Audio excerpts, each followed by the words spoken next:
We're going to start this one off nice and slow. If there ever were an episode to listen to without busying yourself, without multitasking, this would be it. But if that's not available to you, carry on, my friend.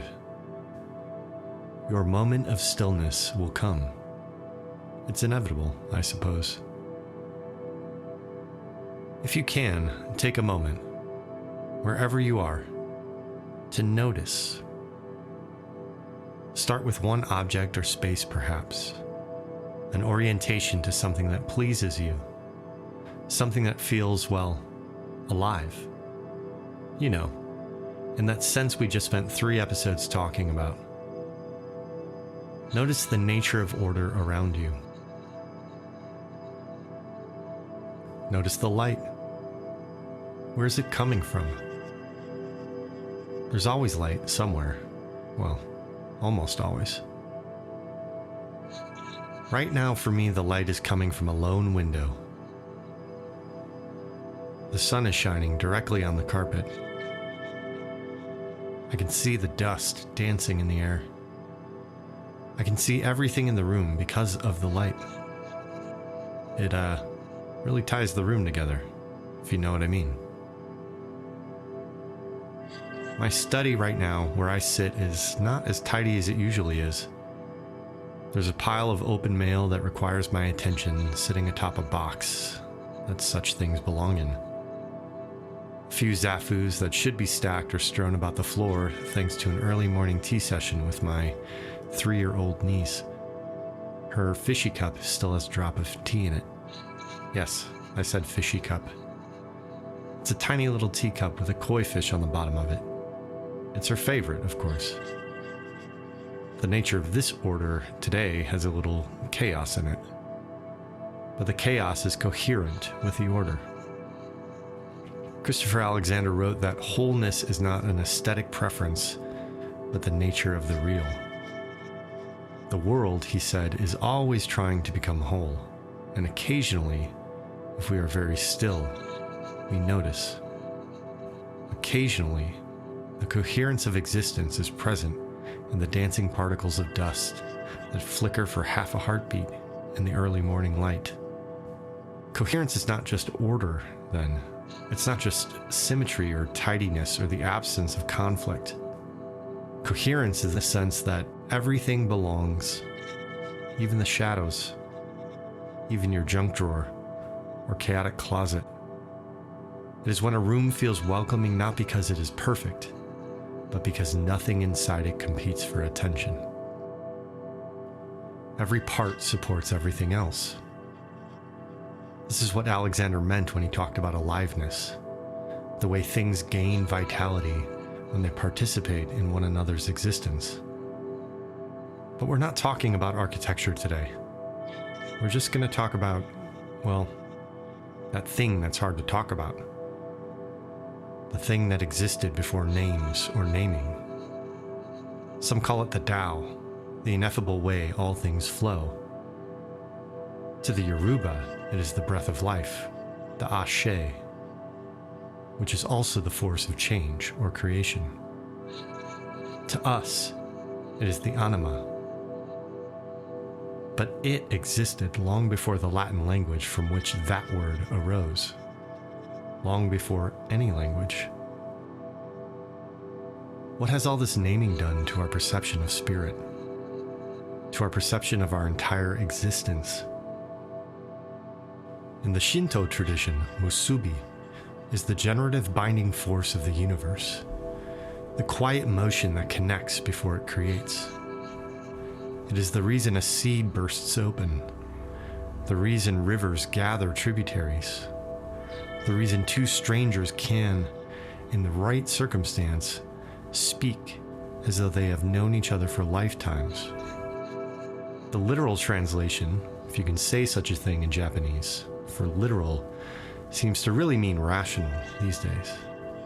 And I've always had a sense that Japanese rationality is nothing like ours. Anyway, musubi translates to joining together or binding. It can be symbolized by a knot. The Japanese scholar of the Edo period, Norinaga Motori, described it as an animating force or logic of the kami, spirits not content to hover above the world but move within it, shaping and being shaped by every leaf, every stream, every human gesture. When Yamamoto Yukitaka, a high priest of the Shinto tradition in the 60s, spoke of musubi, he spoke of creation as a continuous act, not a single beginning, but a constant weaving together. Musubi, also known as Ashe, Anima, the Holy Spirit, the Force, or a great many other names, the faceless power that weaves us together and flows through us.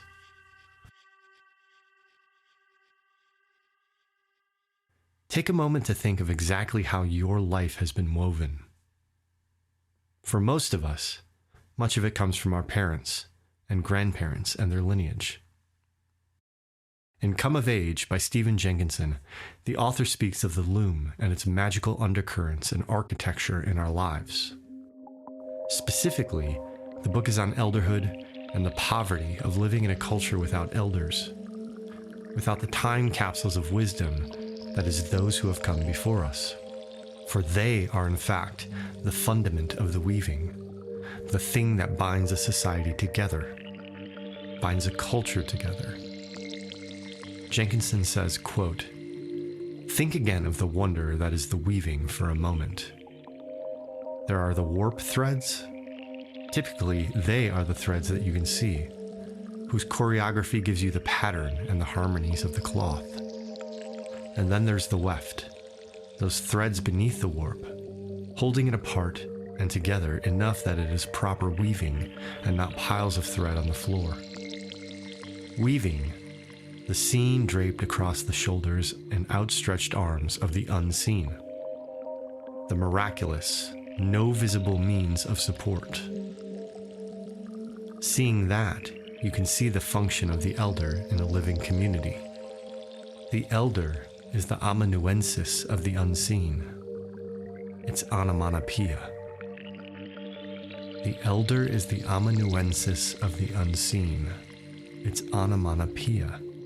End quote. Let me break that sentence down for you. An elder is someone who listens deeply to what can't be seen or easily said, and then gives it voice. They don't invent wisdom, they transcribe it. Like an amanuensis taking dictation, they put words to forces, patterns, and truths that exist before language. Calling the elder its onomatopoeia means the elder doesn't just describe the unseen, they vibrate it. Their speech carries the rhythm, tone, and resonance of what they've witnessed. And the words are not what's heard, it's the undercurrent. Their echo is reality itself, the way thunder echoes the sound it names. In short, the elder speaks from the unseen, not about it, and their words are shaped by what they've listened to for a long time. He continues, quote, "The eclipse of early family allegiance, the concentrated frailties, the utter extinction of potential, and the wisdom that can ensue from that. In this we have elderhood, and elderhood, when it is honored in the midst of a living culture and employed in its ceremonial, political, and economic life, is that culture taking dictation from the unseen, from the great beyond. Elders do not take their guidance from their ancestors and their gods nearly as much as they, in their tempered, archaic, implacable ways, are the mutterings of the old ones that the rest of us, with respect and a learned ear, get to overhear. Not the weavers, no. They are the weaving." End quote. This is coherence on a cultural level, found in the workings of our woven reality, in the way we build the world, the way a craftsperson leans into their work until their hands and the wood seem to understand each other, the way grief binds people who might otherwise never have met. Elderhood is essential to animism. Musubi, ashe, coherence, whatever you want to call it, it is not a force outside of us. It is the architecture of relationship inside everything. And it's been around long before we could label it or categorize it. And that's what we're going to talk about today. The unseen, the unheard, the undercurrent, the time before time and all the ways in which we can become present to it. Lineage is the human chain that coherence and musubi rely upon to move through the world. Stephen Jenkinson often says that culture collapses when there are no elders. Not because old people no longer exist, but because the cord between generations has frayed. And you can feel the truth of that in our culture. Ask yourself, do you long for elders? For the older generation to be the lighthouse in an increasingly uncertain world? To be a guidepost for how to navigate harder times? More chaotic times? A longing for answers that we couldn't possibly know, having lived only a few decades? Coherence is the field of play, the infinite game, the unseen weft. Musubi, ashe, anima is the binding, the warp. Elderhood, then, is the intergenerational presence, the way the binding travels through time. It is how memory becomes world-making.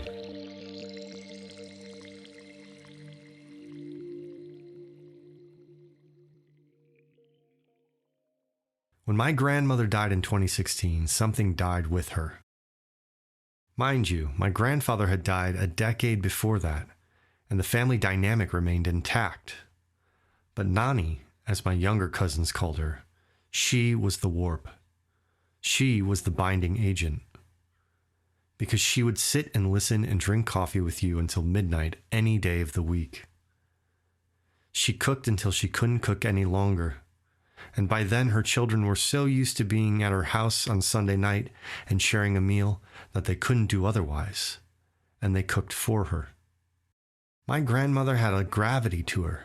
I thought about her often, even living 2,000 miles away for most of my adult life, and we spoke regularly on the phone all the time. I'm not even sure she had a cell phone. But there was no need, because there was an immediacy about her that demanded your presence in the room. A cup of coffee and a conversation with pauses and laughs. When she died, something in the family died with her. There was a fractaling of a kind. Instead of gathering under one roof to make pasta every Christmas Eve, suddenly we were all doing it somewhere else. Suddenly, Chicago winters had become unbearable. Suddenly, there were better ways to live that didn't involve tradition and proximity. Because we are the children of the madness we call modernity. The warp is weakening, and with it our awareness of the weft, the unseen. Coherence is transmitted through the warp, not through instruction, but through proximity. Coherence is felt by the actions of our elders. Some cultures have not forgotten this. In the Māori cosmology, whakapapa, genealogy, is not a family tree but a cosmic map. You descend not only from ancestors but from mountains, winds, rivers, stones. The ability to recite one's own whakapapa is the testament to one's identity. You are seen through time, lockstep with those who came before you. The Lakota phrase, matakuyasin, all my relations, means that kinship extends to the entire living and more than living world. These teachings aren't sentimental. When cultures speak this way, when kinship includes rivers and winds, they aren't romanticizing nature. They're describing the physics of belonging. They're saying what Alexander showed in the built space and what Pirsig insisted upon in his metaphysics. That nothing is itself alone. a room, a story, a human life, each become more alive when it takes its shape from the things it touches. When we look at Byung-Chul Han's work, specifically his book, The Disappearance of Ritual, we were confronted with the disappearance of shared coherence. When rhythms are lost, when seasons blur, when there is no we to carry time across generations, musubi is starved. The binding weakens. When the warp is frayed, the weft becomes weak. As most of you know, I live in an intentional community of a kind, and we have this conversation often. How exactly do we build a harmonious, peaceful society when that which we have in common is slowly deteriorating? And why is it deteriorating? Yes, we have commonality, but if you look across the landscape of your relations, ask yourself, just how different is your parenting style than that of your friends? How different are your gods, if you have them at all? Your politics? How different are your dinner customs? How exactly are humans supposed to learn and grow from each other without these common threads? How are we supposed to rest our minds and our nervous systems in the familiar if we are constantly trying to make sense of all the difference? You feel me? We know there are problems with homogeneous cultures, but the inverse is also true. Imagine what your nervous system would feel like if everyone around you shared your most core beliefs around basic freedoms and the origin of the universe. Imagine if you had a coherent worldview that you didn't have to question every time a new YouTube video on the existence of aliens or the real story behind stem cells found its way into your algorithm. Now, it's obvious, especially here in America, that this was inevitable to a degree. We are a culture of cultures. We are a global country more so than any other country on the planet. The US has one of the largest foreign-born populations on Earth, drawn from nearly every country, religion, and cultural tradition. In absolute terms, few places contain more origin diversity, and we share a common language, albeit not our own, so that these cultures can communicate. Despite this, American politicians are doing their best to craft a dominant culture, a Democratic or Republican majority, a liberal or conservative culture, whatever the fuck that means, and in doing so, continuing to fray the warp that is our culture. It's ironic. It's devastating, as we're seeing now. Something about what we're doing right now is just not working. I have no idea how to raise children, what's appropriate, what's not appropriate, because our perspectives on such things are changing rapidly. One couple raises their children entirely on a philosophy book, another by the guides of their religious beliefs, another by doing everything opposite their parents did out of a rebellion and trauma response, another by letting the child run as wild and free as possible without boundary. How do these parents relate? How do these children relate? What happens when they go to their grandparents' house? How does coherence fit into the weave of this puzzle? I don't know about you, how you feel, but America feels a long way from culturally coherent. For those of you who live elsewhere, I pray you know cultural coherence. And I pray this is a phase, and that coherence of some kind is on the horizon.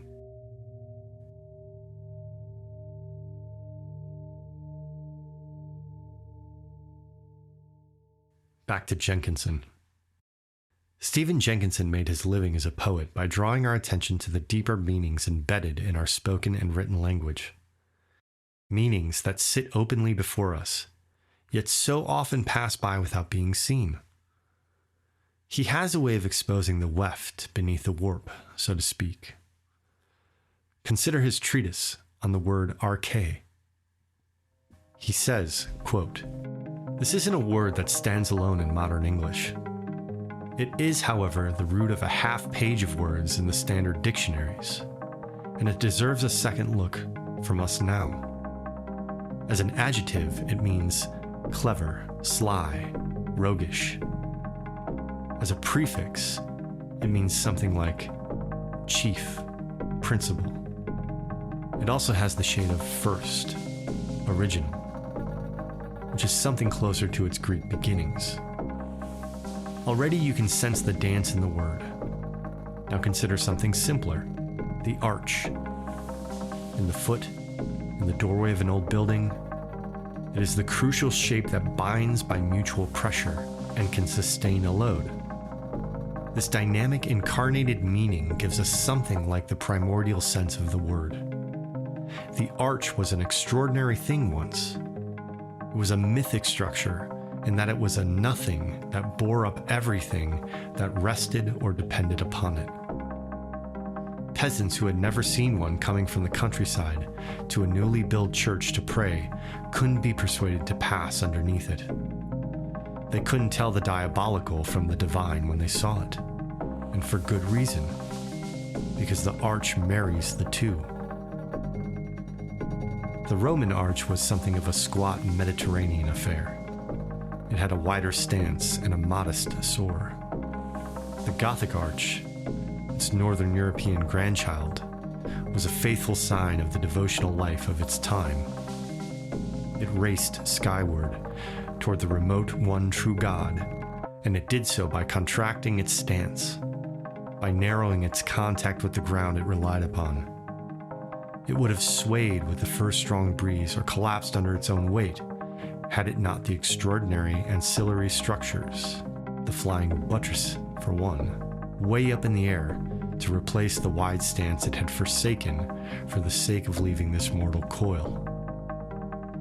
The arch begins and ends not with the keystone in the middle up in the air, but in the foundation stones upon which all of the building, the arch and all above it, truly rest. And there are two foundations, at least two, to every arch. The word doesn't mean beginning, except to a one-origin believer. It means beginnings. Arche is that which understands and bears up. If the ancestral presence, the unseen but attested to sustaining presence, is the ground of our personal and cultural being, and it is, then the agent of that substance is the foundation stones resting upon it, those upon which our personal and cultural lives stand. Those foundation stones are elders, and that understanding and bearing up is what they do for us. Real human life is inconceivable without them. Life without them is anarchy, end quote. Anarchy. Without the arche. What is the arche of our culture that holds us up? Feel for a moment into what exactly is the foundation of our culture. Not some abstract idea. It's not freedom. I certainly hope it's not capitalism, though it feels that way sometimes. It's clearly not family values. And like it or not, it's no longer Christian. So what then? How do we restore a cultural coherence that brings a deeper meaning to our lived existence? How do we draw down into what it means to be human? Well, we're going to go back to the beginning, when there was only darkness and silence. That beginning. The very beginning.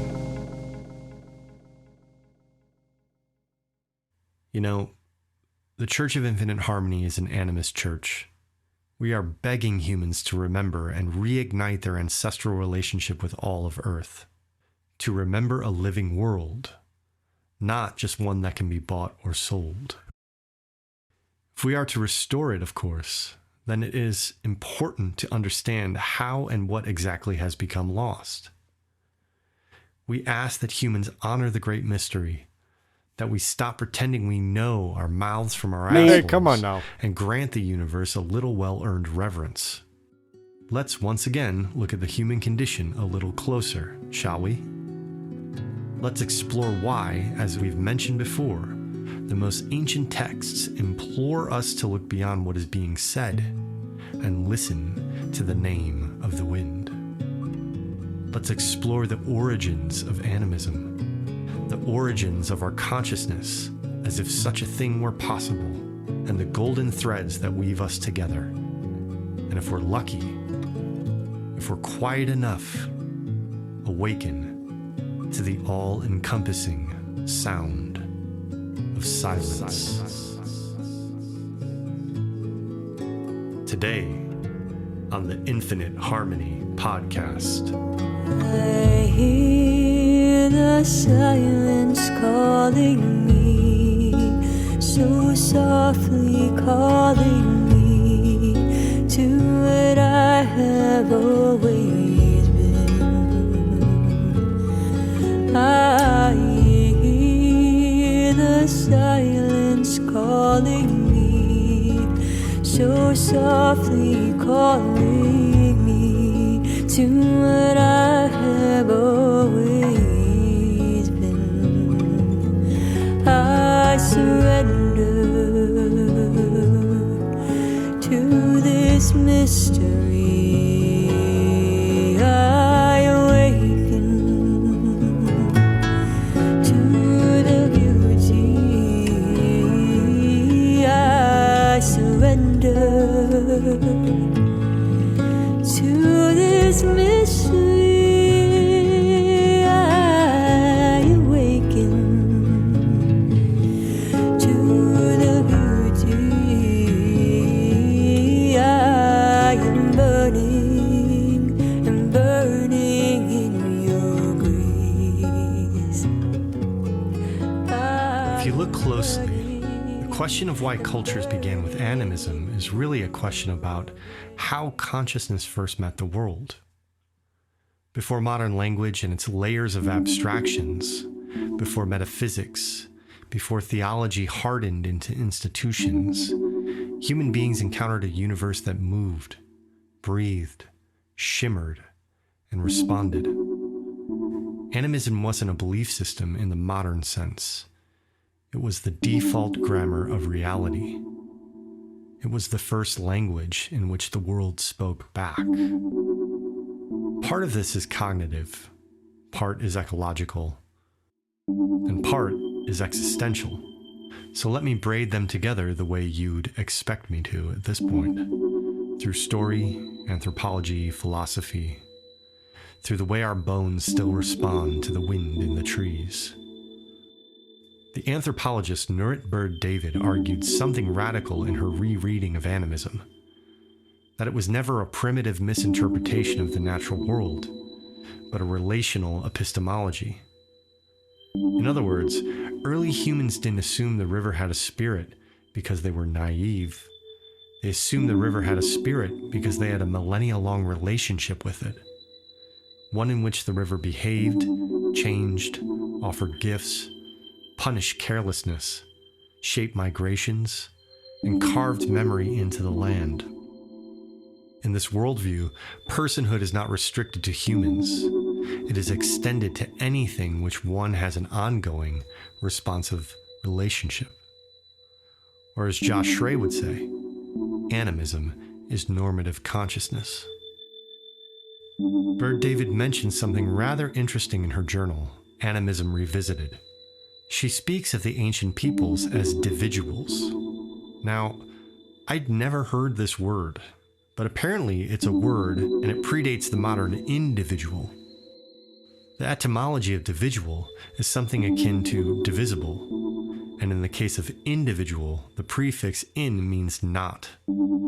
Individual is not divisible, not capable by definition of merging with the animate universe. Apparently, we have to become individuals again, and we'll speak more on that later. This dovetails with what Graham Harvey calls the new animism, the idea that the world is full of persons, only some of whom are human. This, he argues, is not superstition. It is an accurate description of how humans perceive agency long before abstraction interferes. But beneath the study of animism and all the irony we will discover with such an idea that it can even be studied, there's something deeper happening. Something far more mythic and far more existential. Imagine the first humans walking across the Pleistocene savanna, fondly known as the Ice Age. The headwind beating against their fur pelts is not an object, it is a presence. The ominous storm careening over the mountain range toward them is not a meteorological anomaly, it is a force with intention. When your survival depends on your attunement to the subtle shifts in weather, animal behavior, plant cycles, soundscapes, you don't experience the world as inert. You experience it as alive. And to my estimation, you are more alive because of it. Animism emerges because aliveness is the raw data of human perception. Even the neurologist Oliver Sacks noticed this in his patients with temporal lobe epilepsy. In certain states, the boundary between self and world dissolves, and the environment seems to respond or speak.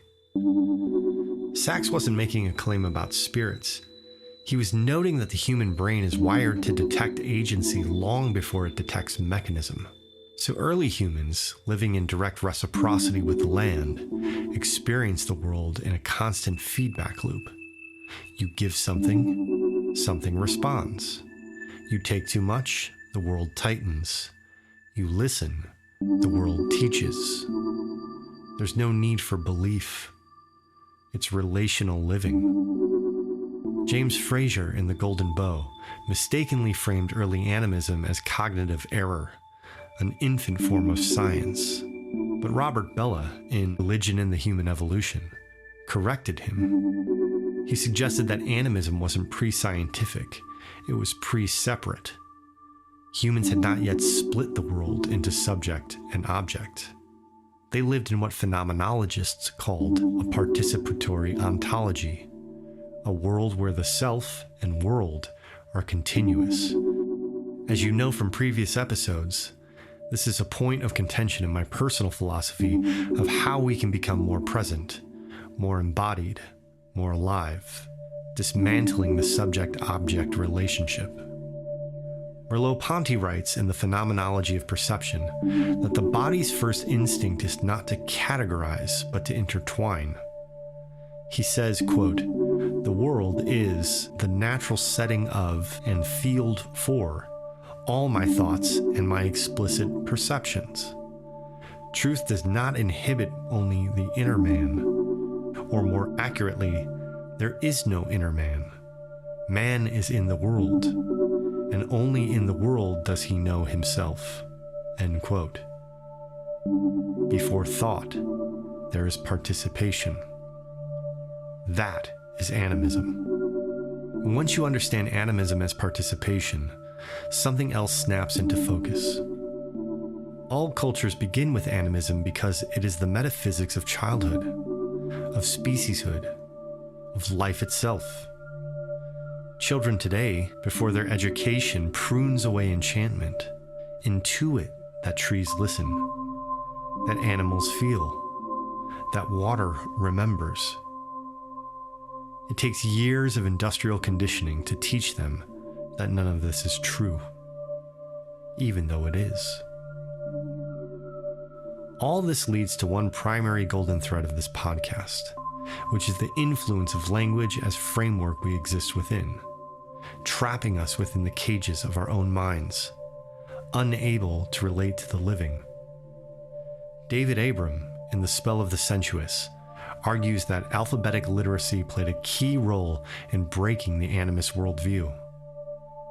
Once people began reading texts instead of landscapes, their attention shifted from the living world to a symbolic one. Animism didn't fade because we grew wiser. It faded because our attention was stolen. We'll be looking at his work in depth throughout this series, as like myself, he was aware of the impacts of language and literacy on the modern mind. Byung-Chul Han would say modernity's crisis is not that we have too little information, but because we have too little world. We've lost the capacity to perceive aliveness because our senses have been anesthetized by screens, speed, and fragmentation.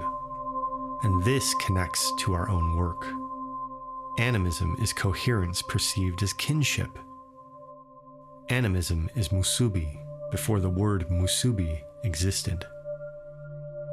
Animism is intergenerational presence extended beyond bloodlines into ecosystems. It is, in essence, the oldest human recognition that the world does not just surround you, it includes you. It is you.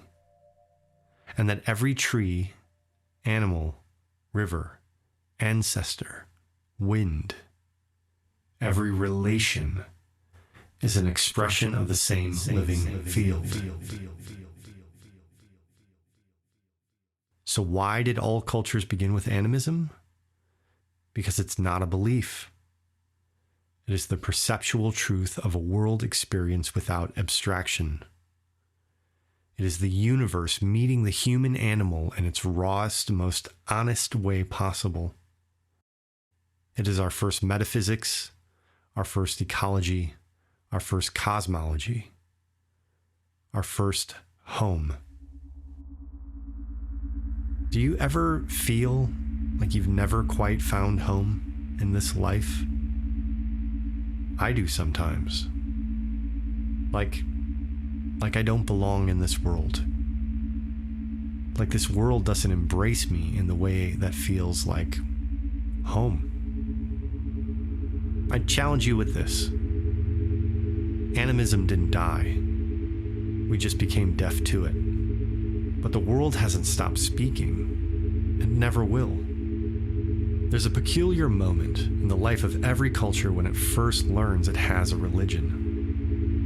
And that moment never arrives from within. It always comes from the outside. Like someone knocking on your door to inform you that the air you've been breathing your whole life has a name and a physical state. Animism in this sense was never born. It was diagnosed. Before contact, before conversation, before the arrival of writing systems that carved the world into categories, people across every continent lived inside a cosmos that didn't require a title because it wasn't a belief. It was a condition of being alive. No culture walks around declaring itself animist. A Lakota hunter did not say, "I practice animism," any more than an Amazonian grandmother stirring cassava didn't pause to consider her philosophy of religion. The Sand people of South Africa, whose trance dances are older than most mythologies, never needed a term for the living world they participated in. They simply danced with the forces that danced back. The pattern is astonishingly consistent. It was only when the Europeans arrived with their taxonomies and their classifications and their desire to map and quantify that the old ways were suddenly asked to stand in the witness box. Missionaries needed vocabulary. What is your religion called? What God do you follow? What are your doctrines? And when indigenous people had no answers, because those questions made as much sense as asking what their economic policy was, Europeans supplied the missing terminology themselves. And of course, Europeans were also animist. But somewhere along the lines of history, they transformed the powers of nature into anthropomorphic beings, into gods. Animism was coined by Edward Tyler in 1871, not to describe the worldview of his own culture, but to label the worldview of every culture that didn't fit into the European schema of monotheism or polytheism. It was a back formation, a word created after the fact to give shape to something that never needed a shape. It was less a description than a boundary, a way of saying, This is what people believed before they discovered real religion. But beneath this imperial arrogance, something unintentionally true was happening. What Tyler called animism was simply human default. The recognition that the world is alive, responsive, inhabited by presence. That nature is not an object, but a field of being. It was the recognition of a world before man divided it with his words and classifications. It was the silence that pervaded everything.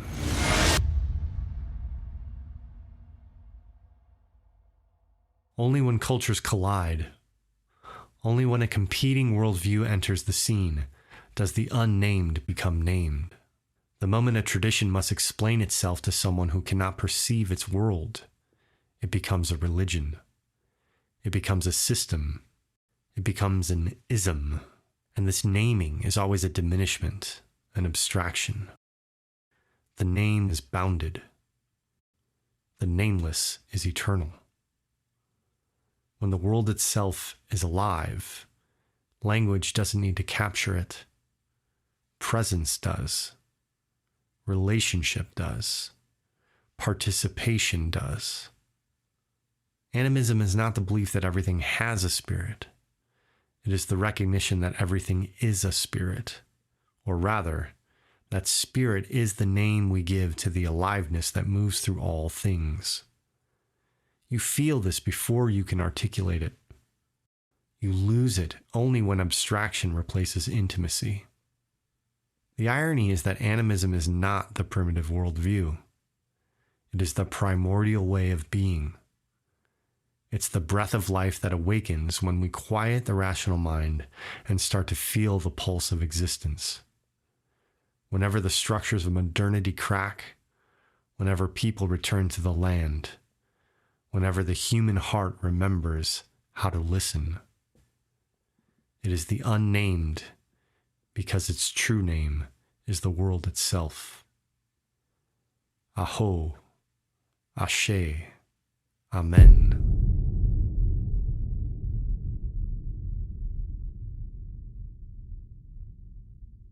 Imagine a world that was never divided between the sacred and the ordinary.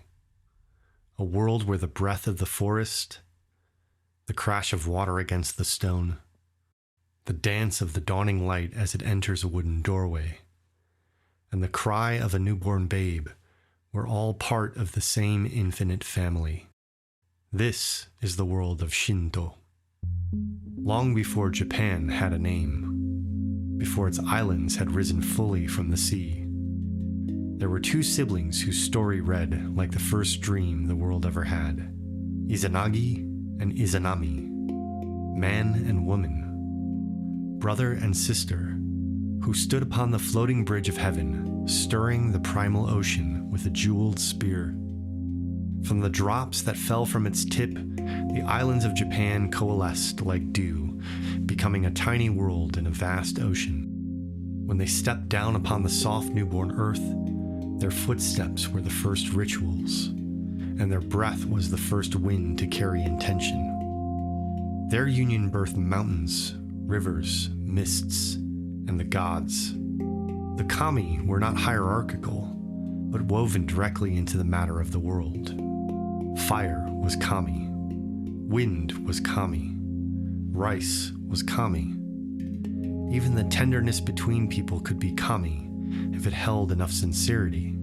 For after the goddess Izanami dies giving birth to the fire kami, Kagutsuchi, her husband and brother, Izanagi, is devastated. Unable to accept her death, he decides to travel to Yomi, the land of the dead, to bring her back.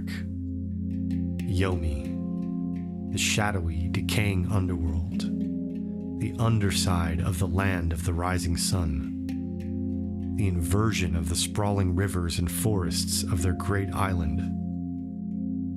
When Izanagi finds Izanami there, she tells him she has already eaten the food of Yomi and therefore cannot easily return. She asks him to wait while she pleads to the spirits of the underworld for permission to return to the land above. But Izanagi becomes impatient.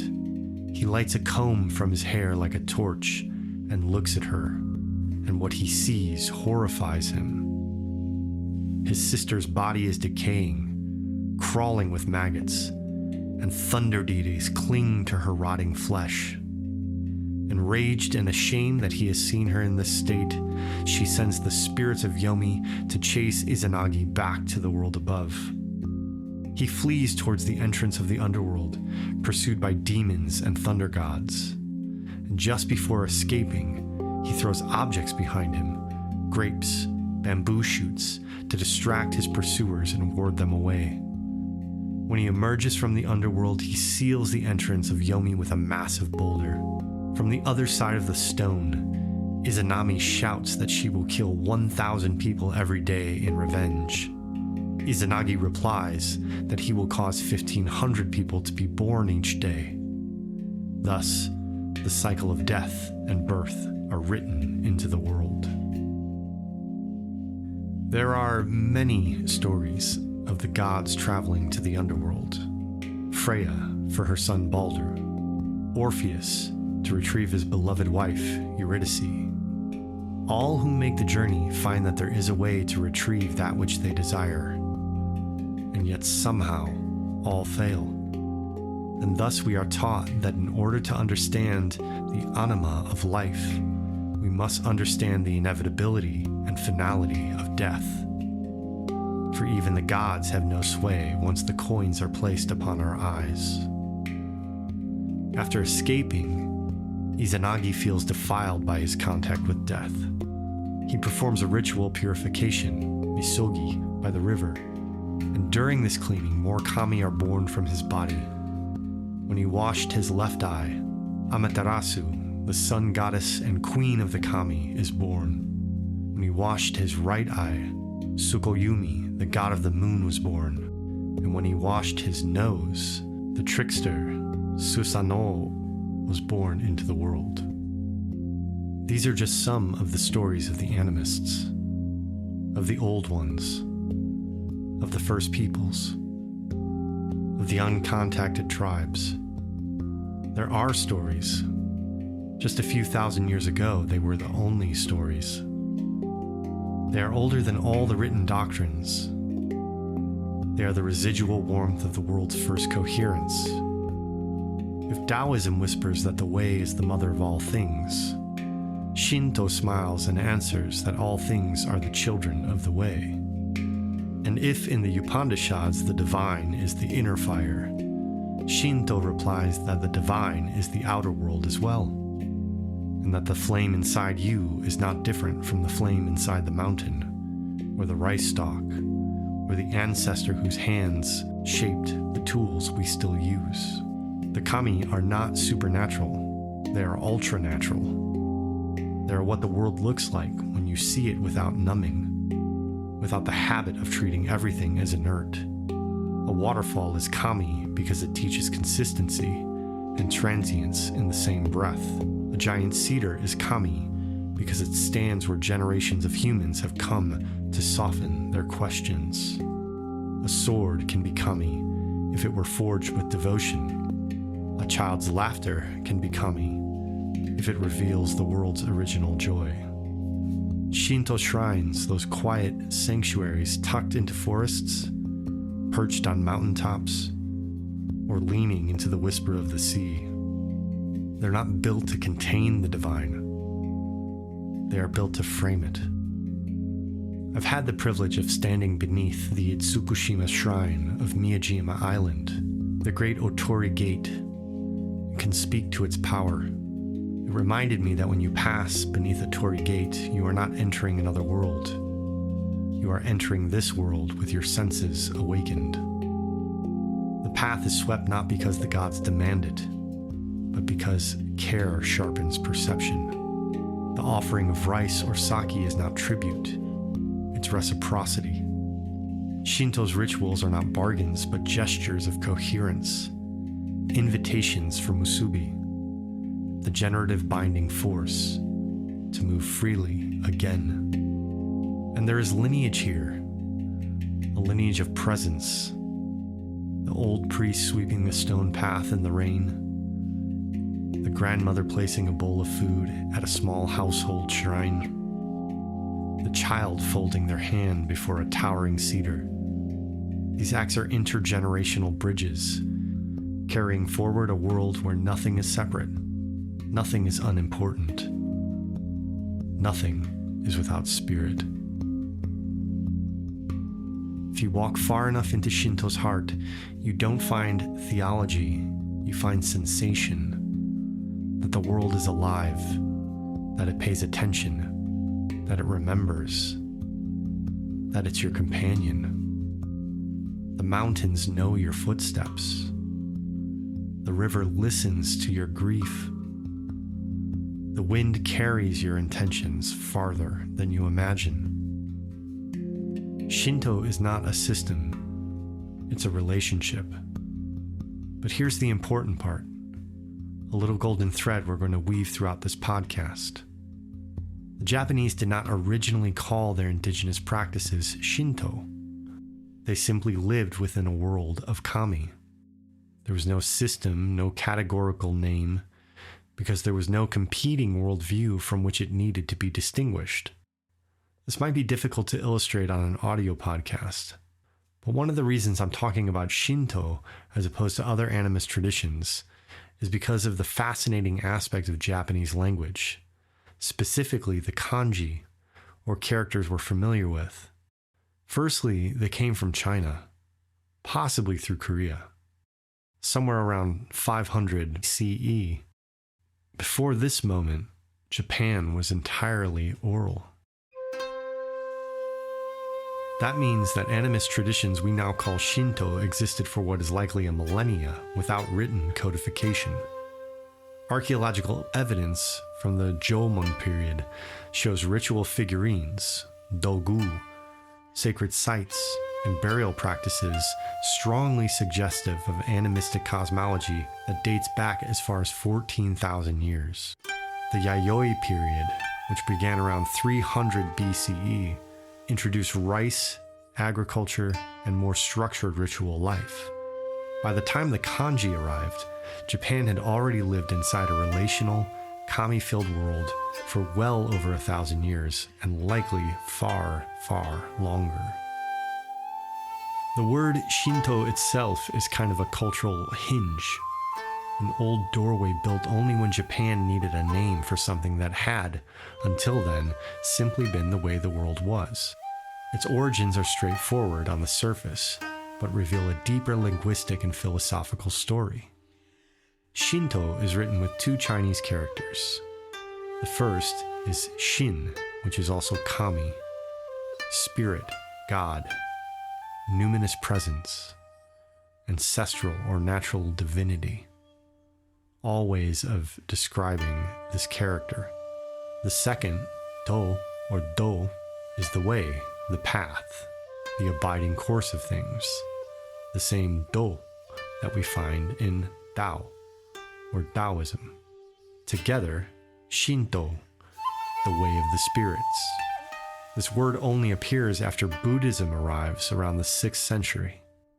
And when Buddhist monks arrive with their sutras, their metaphysics, their monasteries, and their words for their own path, Butsudo, the Buddha's way, the Japanese needed a way to differentiate the native practices from the imported ones. So they adopted two Chinese characters, Shinto, which became the way of the kami. This doesn't mean that Shinto borrowed its worldview from China. It means that Japan borrowed the word for a worldview it already lived. The older, native, spoken word for the same reality was simply Kami no Michi, meaning the way of the kami. This phrase was found in the Kojiki, Record of Ancient Matters, completed in 712 CE, and it's the oldest surviving book in Japan. It's a strange, shimmering hybrid of genealogy, poetry, myth, imperial ideology, and cosmology. It was compiled by O no Yatsumaru from the oral traditions recited by the court storyteller Hieda no Are. What makes the Kojiki so astonishing is that it captures Shinto before it was Shinto, before it had been forced into comparative frameworks, before it was filtered through Buddhist interpretation. In the Kojiki, the world begins as thick, swirling chaos.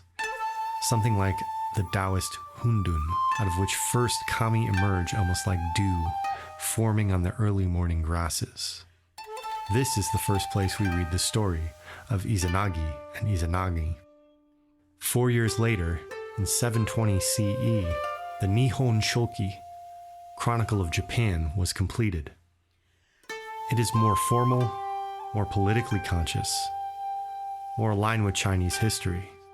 If the Kojiki is mythic memory, the Nihon Shoki is mythic statecraft.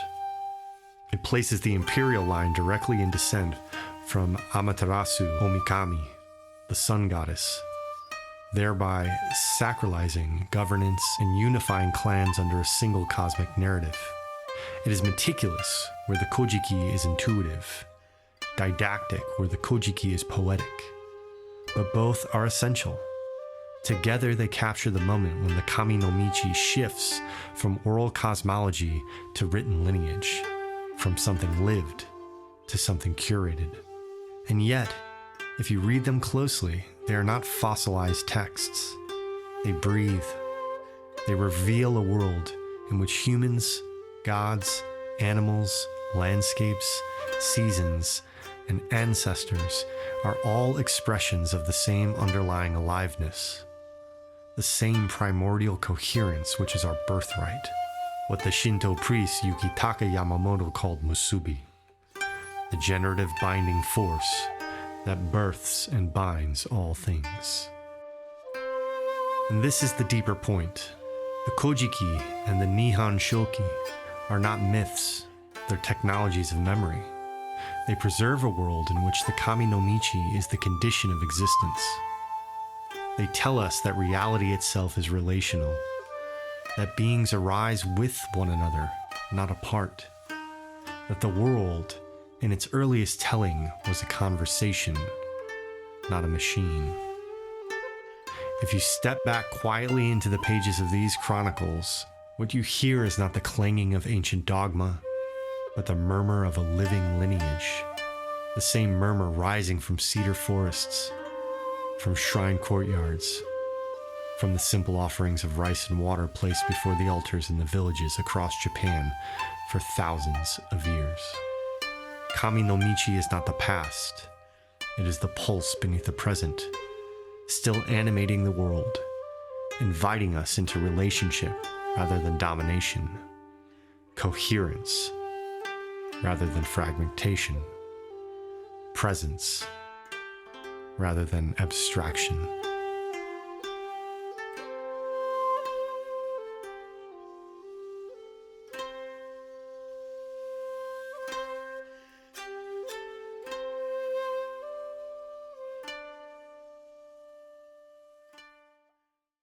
Now, let me tell you another story. Older than language, older than myth, older than the awareness that we humans were even capable of speaking in the first place. A story about the first name ever spoken, and what changed in the world when that name crossed the boundary between breath and sound. Before there were words, there was only rhythm. The rustling of the leaves, the pulse of water on rock, the crackle of fire stitching night into morning, the low murmur of animals dreaming. Perhaps humans lived inside this soundscape the way fish live in water, immersed, informed, shaped, carried. There was no world and us. There was only the field, shimmering, relational, alive with presence. And in that world, everything was encountered directly. You felt the river in your bones when you drank from it. You felt the mountain in your ribs when you walked its slope. You felt the elk in your heartbeat when you followed its tracks. Nothing needed to be named because nothing was separate. In the beginning, knowledge was contact. The ancestors lived in that intimacy so completely that the idea of naming would have seemed strange, like trying to trap a gust of wind inside your palm. But then, one night, something changed.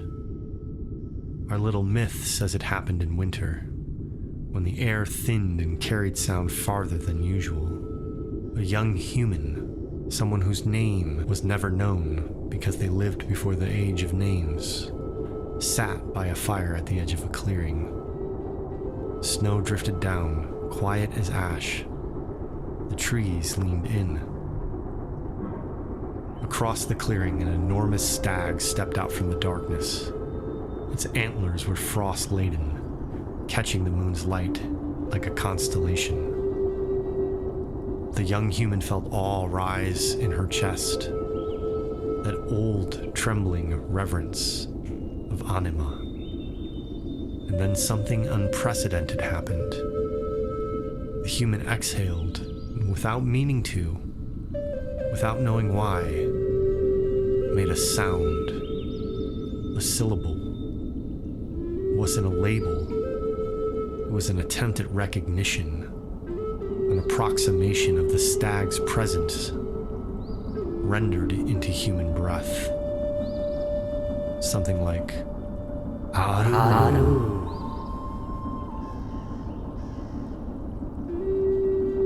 That moment the sound left their lips, the world changed. The stag did not recoil, but the air did. It tightened, the way a lake's surface contracts before freezing. The young human felt it immediately. The word created a slight distance, where before there had been none. The stag, once experienced as an extension of the forest, now existed as something that could be singled out, talked about around the fire. Naming was born. The ancestors tell us the earth shivered that night, not in fear but recognition. Something new had entered the cosmos, a tool that could bridge vast distances or create them. The next morning, the young girl told others around the fire what had happened. They repeated the sound, Aru, Aru, Aru. The stag no longer required direct encounter to be conjured. It could be summoned through speech. Presence had become portable. And the spirits, well, the spirits noticed. Some approved. The air spirits admired boldness. The fire spirits crackled with excitement.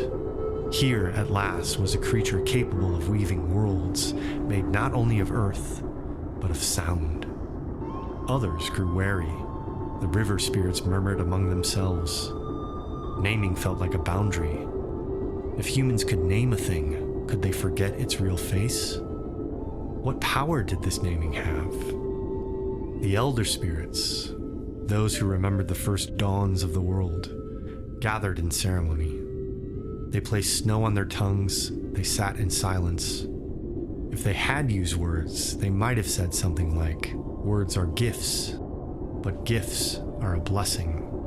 A name must never replace the thing it names. If humans speak without listening, the world will become thinner." Words are gifts, but gifts are a blessing. What the elders meant here is rooted in the old knowing, the old words. For to bless is to bloody, to consecrate an altar by blood. And a blessing requires a sacrifice. And words, my friends, have required great sacrifice.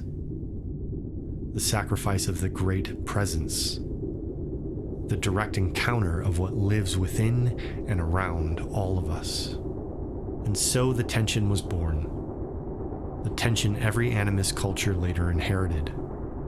The balance between word and world, between naming and feeling, between language and presence. Time passes. Humans name more beings, more places, more forces. Names become stories. Stories become lineages. Lineages become cosmologies. and eventually those cosmologies become what modern scholars call religions. But in the beginning, no such category existed. There was no Shinto, only the way of the kami, as unnamed and self-evident as breath. There was no animism, only lived relationships with all my relations. There was no Hinduism, only the living law of things. There was no dream time, only the eternal storying of the land. The names came later when outsiders demanded labels, when abstraction intruded upon the encounter, when the descendants of that first fire chose classification. The old myth says when humans began naming the spirits, some spirits withdrew into the forests, mountains, rivers, not out of anger, but out of longing. They missed the time when humans perceived them without the intermediary of words. But myth also says this: the spirits never left completely. They simply shifted their mode of relating. They began whispering through intuition, coincidence, dreams, the sudden weight of silence, the electric feeling of being watched by a mountain. In this way, animism didn't vanish. It went beneath language, waiting for us to remember the world behind our words.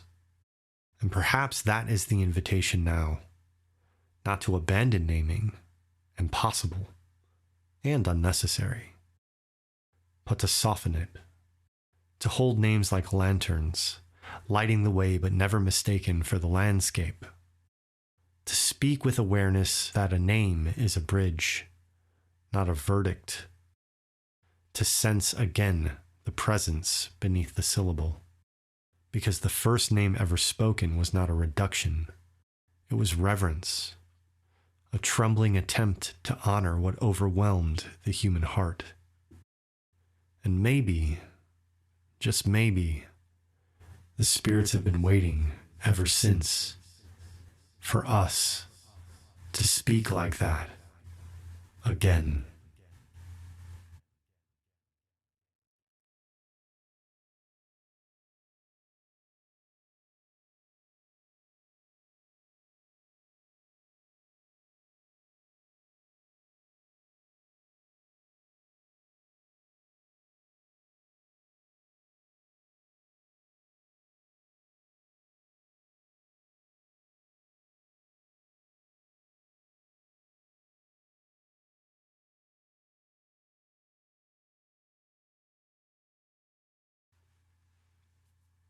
Now, let me tell you another story, one that you are far more likely familiar with.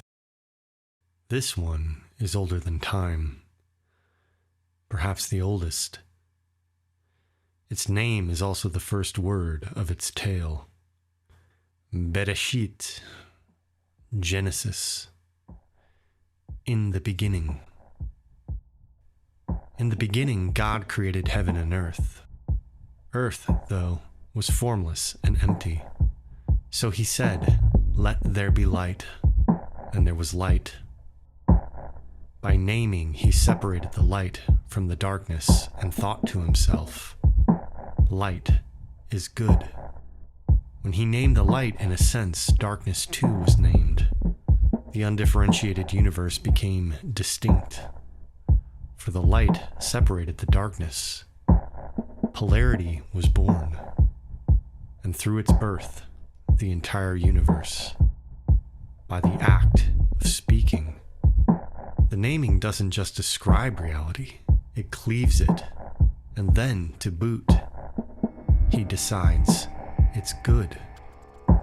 It was a separation, the first and greatest separation of them all, the beginning of light and darkness. In naming the universe, God became its ruler. When the light became good, what did that mean for the darkness? The speaker becomes other than what is spoken. When it came time to make man in his own image, another ruler was born to preside over the plants and the animals. And what did man do? He named all the animals. And his dominion was born. The field of living presences becomes a world of categorized beings. Dominion is not the first. Dominion is not first political. It is linguistic. The moment a creature can be named, it can be conceptually held. And once held, it can be arranged. It is doubtful that God named his first two children, and far more likely that their names were sent back through time to represent their state. The etymology is fascinating. Not a proper name at first, but a condition. The earth creature. The red clay animated by breath. He is formed from Adama, ground, loam, dust damp with possibility. The text is not subtle. Humanity is not placed upon the earth like a foreign tenant. Humanity is sculpted from it. Adam is earth becoming upright. And beside him, made of his rib, stands Hava, who would become Eve in the Latin Bibles. Not yet the temptress of later imagination, but the mother of all living. Her name hums with Chai, life, vitality, aliveness. If Adam is form, she is animation. If he is clay, she is pulse. Together they are not spirit versus matter. They are matter alive, earth breathing, soil quickened. Before the fruit, there is no metaphysical hostility between human and world. Adam is not alien to the garden. He is garden-shaped. Eve is not separate from life. She is the mother. They walk naked and unashamed because nothing yet has hardened into observer and observed. There is awareness, yes, but not the mirror of self-consciousness. They do not yet stand outside themselves to evaluate. They move within the garden as garden. They do not yet see themselves seeing. The world is still immediate. Reality is not divided into inner and outer, subject and object. Then comes the second naming, the greater distinction. The fruit of the tree is described as the knowledge of good and evil, but that phrase is easily misunderstood. What is born in that moment is not simply morality, it's self-reflective consciousness. The direct quote is, quote, "their eyes were opened," end quote. When that happened, they recognized their nakedness. They recognize themselves as selves. They perceive interior. And once interiority appears, the world becomes exterior. The animus field fractures. This is the true exile. The awakening itself becomes punishment. Before this moment, polarity was still being birthed. Light, dark, day and night. But polarity had not yet hardened into hierarchy. After the fall, distinction becomes ranking. Good over evil, spirit over flesh, human over animal. Naming evolves into judgment, and judgment draws man farther and farther away from the oneness of being. The serpent does not tempt them with pleasure, he tempts them with awareness. You will be like God, he says. They will stand apart and observe. They will know themselves as knowers. And once this happens, Eden cannot hold them. It is the tragedy of our existence. The one named for soil forgets he is soil. Dust you are, and to dust you shall return, God proclaims. It's not merely a curse, but a reminder. You are Adama. You were never separate. But the mind that has turned inward now experiences separation as real. Adam, who named the animals, now has dominion over them, but must toil, must work for his food. his dominion becomes the subtle act of standing over what once stood within. Eve, whose name means life, becomes associated with pain, with struggle, with generativity through suffering. Life itself is now mediated by suffering. Earth and vitality, once seamless, are now self-aware. Now, there's a small linguistic curiosity in Genesis that has fascinated scholars and mystics alike. Eve's original name, Havah, is usually translated as mother of all living. Yet when you look at the Hebrew letters, another resemblance appears. The word for serpent in the same story is Nahash. While the roots are not the same, the phonetic texture, particularly the breathy gutturals and the hissing consonants, have led some interpreters over the centuries to notice an echo between Havah and the serpent language of the passage. In some strands of Jewish mysticism and later comparative speculation, this resemblance invites a symbolic reading. Eve and the serpent as mirrors rather than enemies. Now, most mainstream linguists are cautious here. The words derive from different Semitic roots, and yet still myths often carry meaning hidden within those symbols. Names are powerful, and it is the sound that emits from the mouth of the human that is the spell cast. Even within the story itself, the serpent does not overpower Eve. It converses with her. The exchange reads less like a battle and more like an interior dialogue. A question is raised, a possibility considered, awareness turned inward. Seen through that lens, Eve and the serpent begins to look like consciousness encountering itself for the first time. The serpent speaks a language of curiosity, of reflection. He says to her, "Did God really say that? That you could not eat from the tree of knowledge?" And what is he inferring? He's inferring why.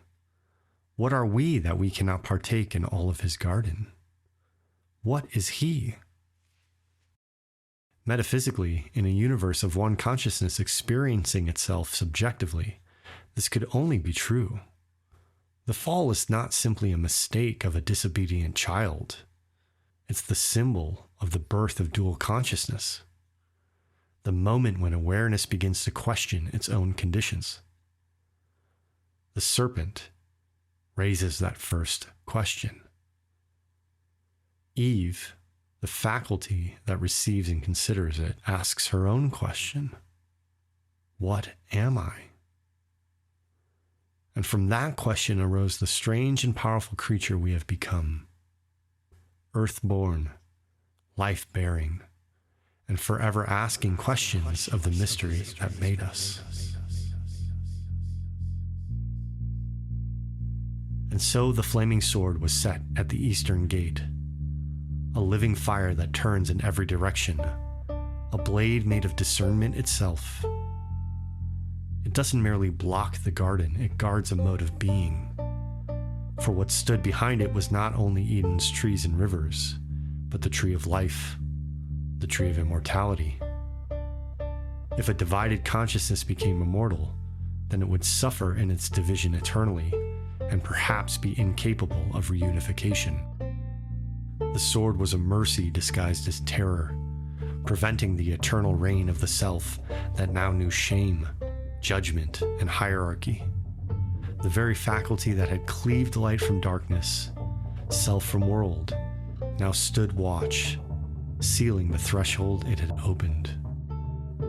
The cherubim, throne guardians of the holy, mark the first temple gate, where unmediated communion gave way to ritual and distance, where spirituality became religion, and presence became pilgrimage. The sword turned every way because there was no path back by analysis, no return to innocence through mind that had fractured it. Eden was not simply lost, it was transfigured into longing. And from that longing, religion was born. What was once immediate became mediated, What was once immersion became memory. The world did not lose its spirit. Humanity lost its unreflective access to it. So perhaps the idea of animist is laughable, for we cannot truly return to animism. The animism that can be spoken of and written about is not the true animism. In its purest form, it is the undifferentiated state, the state where out there and in here become one. The story of Genesis is the moment when humanity stepped out of the seamless field and into the burden of consciousness. Light was named. Darkness appeared. The self was named, and the world became other. And in that distance, longing was born. The longing to speak again without forgetting the field from which speech arises. The state of animism is the great mystery. It is samadhi. It is the work of yoga. It is the return to the non-dual, the undifferentiated awareness of the oneness of all things. The practice of animism is anything that draws us closer to that state. The school of yoga that I came up in, Rudra Yoga, is called the primitive and unadorned path to perfection. Compared to the primordial oneness, it was rather adorned with various practices. But I suppose that what it was proclaiming was in fact true. Yoga is a deeply animist practice. The Raja Yoga postures of the sutras that the West has come to understand as yoga are a way of drawing the body closer to the movements of our animal kin, constructed to prepare us for meditation, which begins our path to the undifferentiated state. The practice of animism is coherence. It is our ability to find ways to harmonize with the world around us, to draw ourselves deeper into the metaphysical background of the universe. Coherence is the art of holding polarity without hierarchy. It is remembering that naming does not grant dominion. It is speaking in ways that re-knit what abstraction had severed. To practice coherence is to approach the world as a field of relationship rather than a collection of objects. It is to notice when language has created an us and a them, and to soften the edge of that boundary. It is to remember that Adam still means soil, that Eve still means life, that the earth we categorize is the ground of our own being. We cannot unlearn language, for the sword turns every way. But we can choose how we wield it. We can speak as if the world is alive. We can name without reducing. We can differentiate without dominating. Animism, then, is not a relic of the past. It is a discipline of attention, a practice of reweaving, a refusal to let our words outrun our belonging. The great mystery cannot be destroyed, but it can be covered in categories. Coherence is the slow, reverent act of brushing them aside. It is time to look closely at our language, at our words and ideas, and just how they are raveling our reality and crystallizing our individualism. It is time to turn the eyeglass around and peer the other way. It is time, my friends. It is time.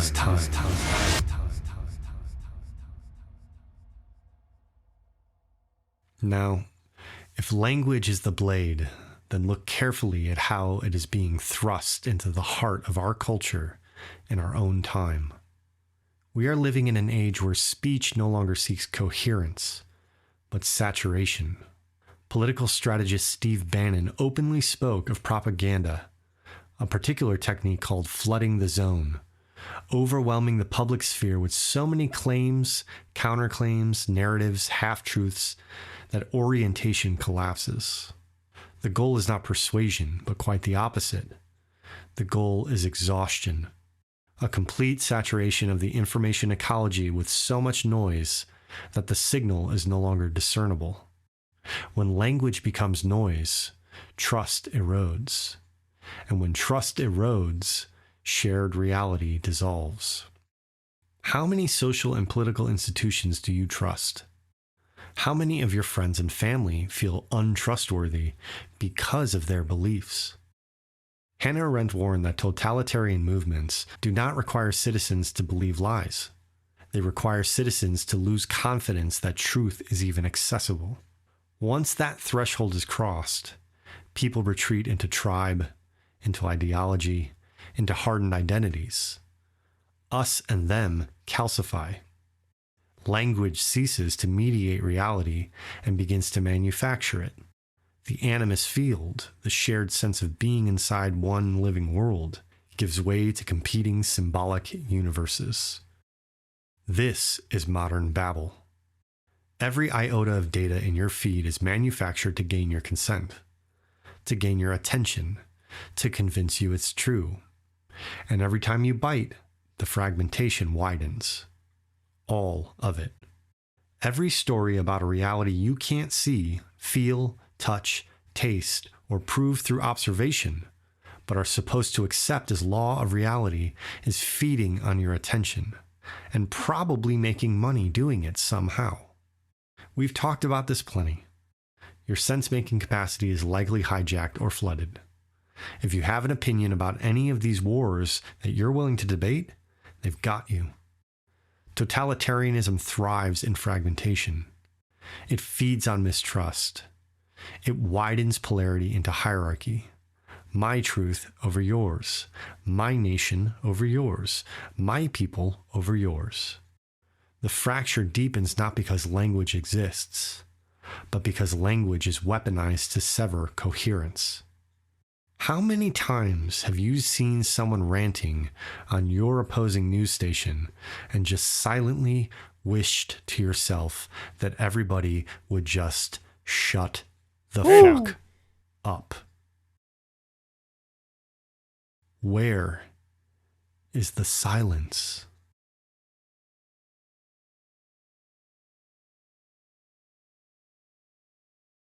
If animism is the memory that we belong to a living whole, and coherence is the practice of reharmonizing distinctions, then we must demand coherence as an ethical discipline.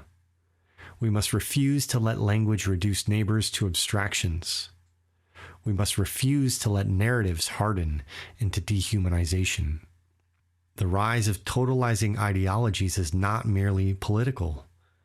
It's metaphysical. It rests on a fractured ontology in which the world is no longer a shared field of experience, but a battlefield of words. To practice coherence now is to resist that fracture at its root, to speak carefully, to listen deeply, to remember that even those with whom we disagree stand on the same soil, breathe the same air, inherit the same fragile earth. The great mystery is all around us. But if we allow language to become only division, we risk forgetting that we were ever standing in it together. So what do we do?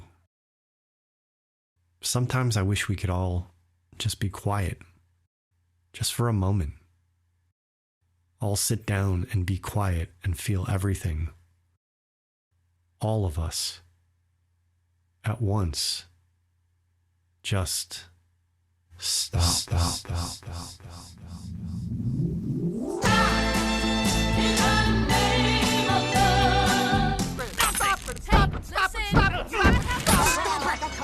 again, Alex! It's not gonna stop in time! Stop, they just keep on clawing and biting. And then finally, there's no more harm.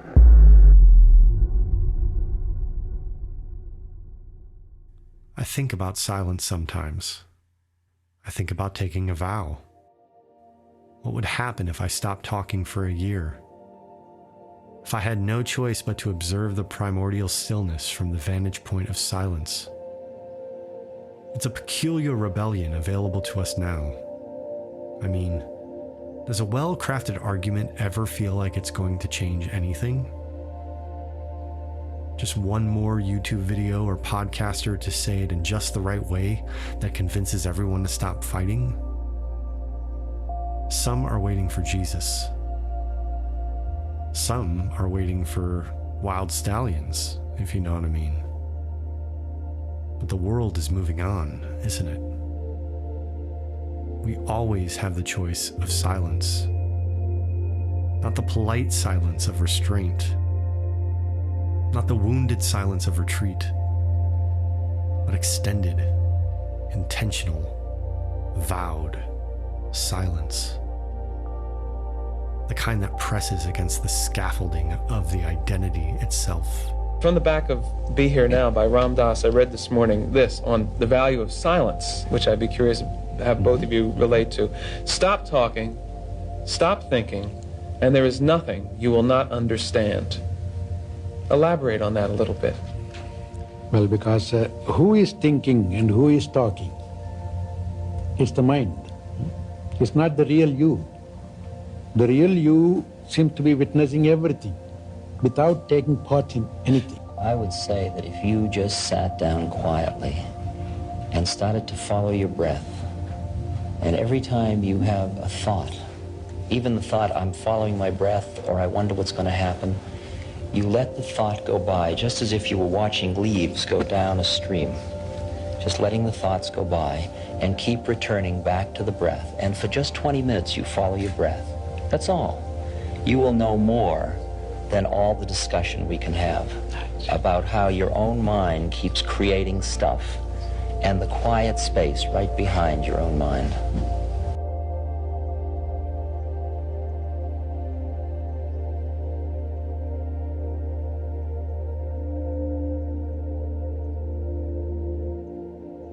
When John Francis stopped speaking for 17 years after witnessing an oil spill, he did not begin as some sage. He began as a protester. It was anger that brought him to silence. But as the years unfolded, something far more radical emerged. He began to notice how competitive his speech had always been, how much conversation was positioning.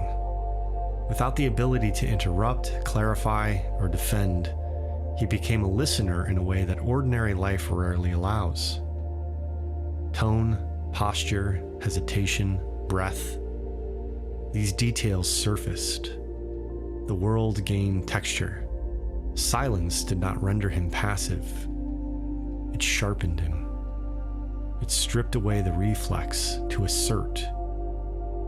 That alone challenges one of our most cherished myths, that speech equals agency. Francis completed graduate degrees. He wrote. He taught in classrooms. He acted in the world with precision and purpose, all while maintaining silence. Sara Maitland, author of A Book of Silence, spent extended solitude in rural landscapes. At first, she says in her book, silence destabilizes. The nervous system, deprived of distraction, begins to release everything it had postponed. Old fears, intrusive memories, phantom sounds. Silence initially exposes rather than soothes. It functions like a diagnostic light. Yet beyond the turbulence, perception reorganizes. Hills and weather shift from backdrop to encounter. The self loosens its grip on centrality. The world no longer feels like scenery. It feels like presence. Literal days after I wrote this, as the universe does when it's weaving its golden threads around me, I received an email from Paul Kingsnorth, whom, strangely enough, has also been feeling a desire to shut the fuck up. What is with this guy and the swearing all of a sudden? I mean, come on, the children. Kingsnorth is also an Orthodox Christian. He's a mystic, and he is in great contemplation of a great many things, the great mystery among them. In his blog post, he wrote, quote, It took me a long time as a Christian to even begin to understand that much of the work, at least for beginners, is simply in shutting up. There's no point in worrying about whether you are silent or childlike or holy enough, or in trying to make yourself some kind of holy ascetic through force of will. Force of will doesn't get you that far. You can run off to the forest or the desert if you like. Some people are called to that life, and some people are not. But we are all called to make a desert of our hearts. The Holy Spirit will alight there, we are told, when it finds a peace to welcome it. However we do it, so much of the work, I think now, is struggling to allow silence a place to grow. When we do that, much of our overcomplicated worldly nonsense just falls away, even if only for a second. The cement cracks, our stories shatter, and we begin to see how to walk away from ourselves. In silence, perhaps, we discover how to be children again. End quote. Be like children. Jesus implored this throughout the Bible. What children, you say? The children born to the Garden of Eden. The unopinionated, unquestioning, undifferentiated spirit that created us. Silence reminds us of our journey, beginning first with our expulsion, or rebellion, as some might say. Participants in long silent retreats describe consistent phases. Rebellion first, restlessness, the mind manufacturing urgency, then a sharpening. Colors intensify, time stretches. The internal narrator becomes audible as narrator rather than truth. Neuroscientific studies show decreased activity in brain regions tied to self-referential processing. Subjectively, it feels like relief from the constant self-construction. Silence subtracts. It subtracts performance. It subtracts reflexive commentary. It subtracts the endless rehearsal of who we are in relation to others. It subtracts the constant reminder of separateness by dissolving our identity. And what remains is revealing. We all went with the young Western monks on their begging rounds, carrying their huge begging bowls, some of them 5 miles, going out at 4:30 in the morning, just the first light. Coming into villages, very poor villages, where the villagers kneel by the side of the road with these little wicker baskets full of what's called sticky rice, which is a form of rice they grow there, which is easier to grow than regular rice. It's a kind of a gelatinous mass, and they would reach in and grab a piece of rice and stick it into the bowl. The monks would not look to either side. They would just hold their bowls, and this would be done, and they just walked their rounds, came back to the monastery, and when they had all regathered, which was around 10 in the morning, 5 hours for this process, the food was distributed among them. It was all turned over to the nuns, who then prepared it, mixed it, distributed all the different things that had been brought in. And then it was eaten in silence, with the eldest monk eating first. One could feel the yearning inside all of us, I think, for this kind of simple, deep, quiet, dharmic existence. In a culture saturated with speech, posts, comments, debates, declarations, identity is reinforced through constant articulation. Extended silence removes that reinforcement. Without immediate response, who defends you? Without explanation, what remains of your convictions? Without narrative defense, does the self collapse or clarify? Without speech, is there a speaker? Ah, the age-old question of the sages. Without speech, is there a speaker? Well, because who is thinking and who is talking? It's the mind. It's not the real you. The real you seems to be witnessing everything without taking part in anything. Those who endure the stripping often report a reorganization of attention. Listening deepens structurally, not sentimentally.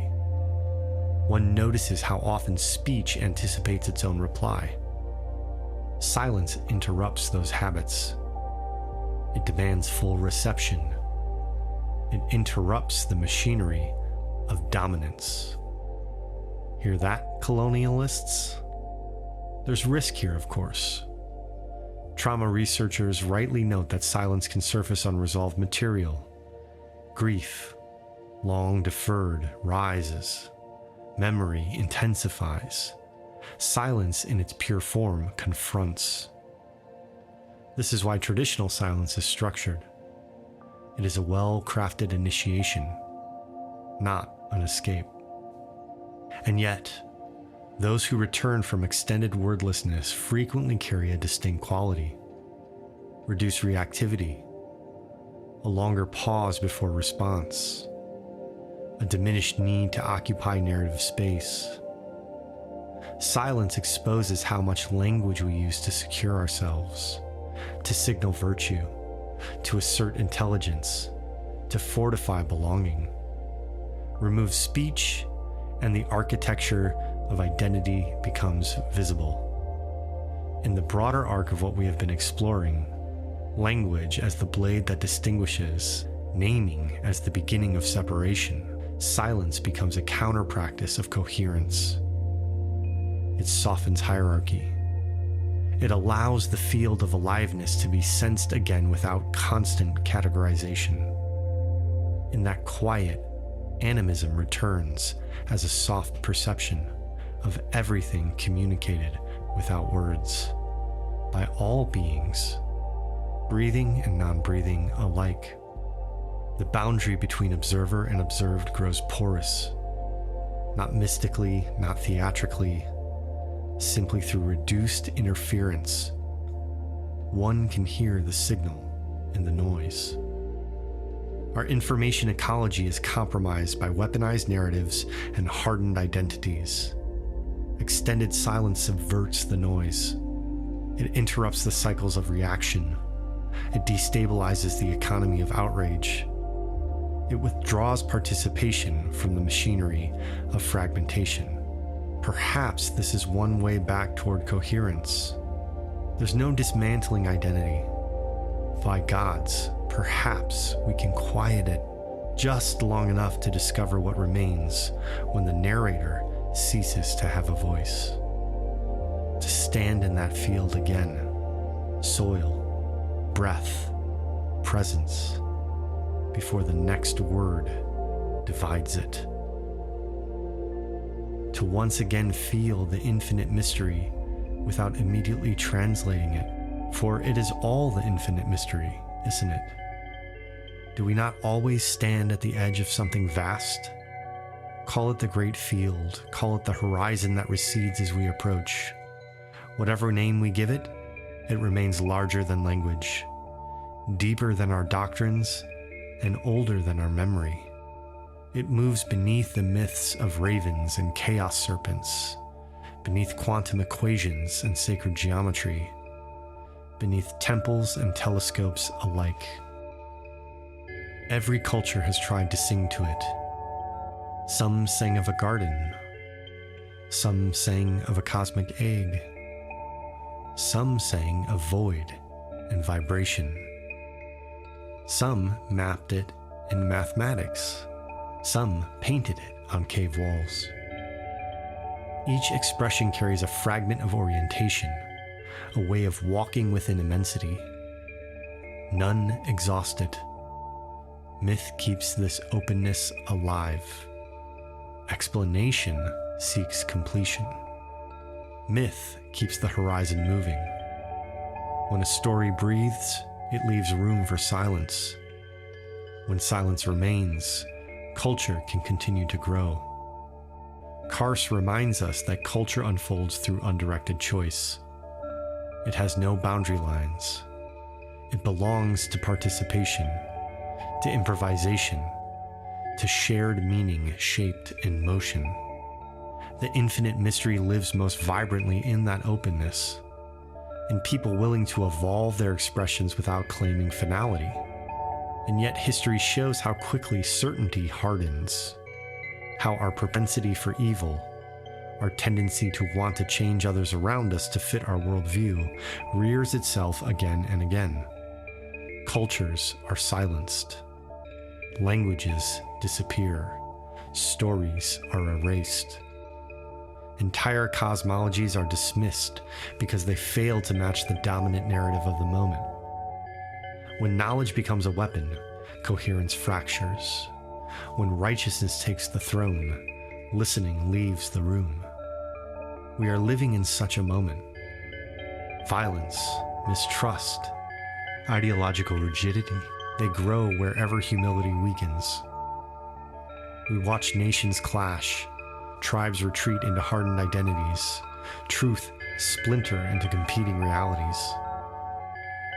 The temptation is always the same: to claim possession of the final word.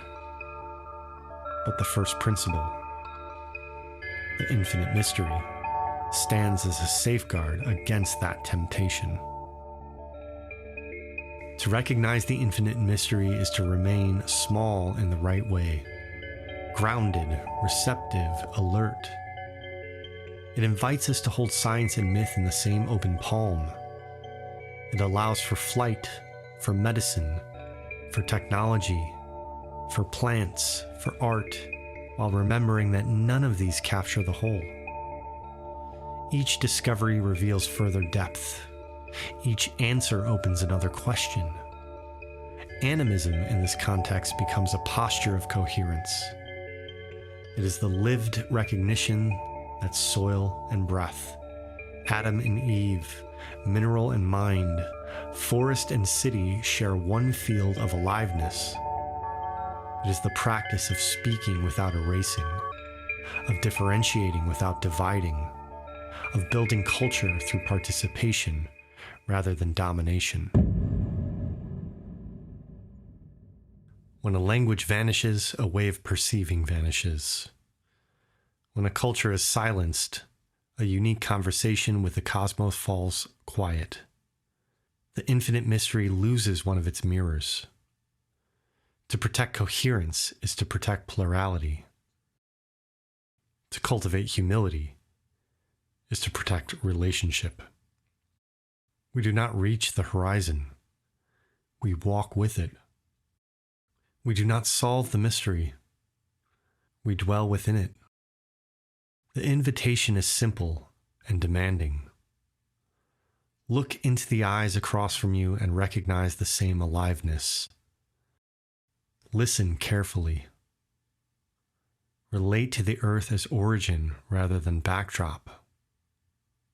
Let culture remain open, amendable, alive. Rest in silence, but do not silence. The infinite mystery does not require agreement. It just asks for participation.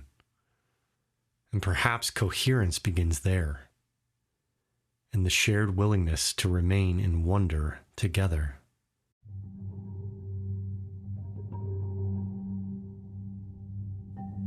Adam remains earthling. Eve remains life.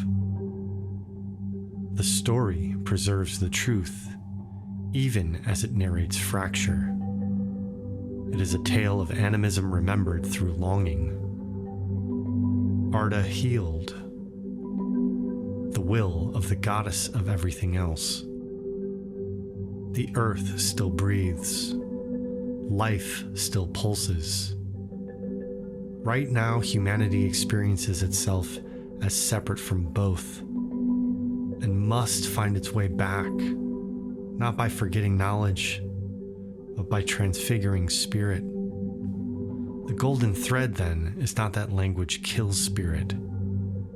It is that reflexive awareness splits participation into observer and observed.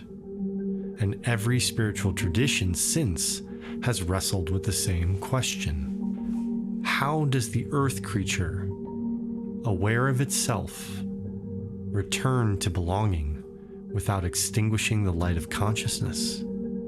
Are we destined for the tree of life? Are we destined to return to the garden? Or does the longing take us further still? Likely the way back is not regression into pre-reflective innocence. In fact, that's impossible.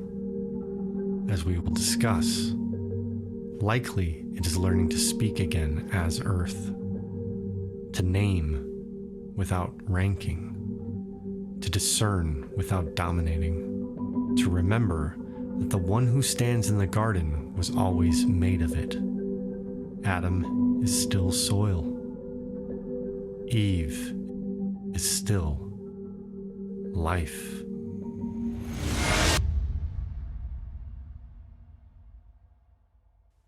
What if the problem is not language, but our language, or most languages? At the center of the movie The Arrival is a radical idea that language is not just a tool for describing reality. It is a force that shapes how reality is perceived, structured, and even experienced. This echoes the real-world Sapir-Whorf hypothesis, which suggests that the structure of language influences the cognition of its speakers. In the movie, aliens arrive on Earth and attempt to communicate with the humans. Specifically, an academic linguist brought to work with the American military. The alien language, circular, non-linear, without end or beginning, embodies a completely different relationship to time. It is not written or spoken in sequence. It appears all at once, as a whole. And because of that, it does not describe events unfolding in time. It assumes that all events are already present and already known. As the protagonist learns this language, something deeper than vocabulary acquisition happens. Her mind begins to reorganize itself around the structure of the language. Her thought is no longer linear. Cause and effect lose their dominance. Instead of remembering the past and anticipating the future, she begins to experience time as a unified whole, past and future, coexisting in a single, simultaneous awareness. This aligns loosely with the block universe interpretation of physics, where time is treated as another dimension like space, and all moments exist equally. In that model, what we call the flow of time is not an objective feature of reality, but a feature of human perception. The Arrival suggests that this perception is not fixed. It is trained, reinforced, and ultimately constructed by our language.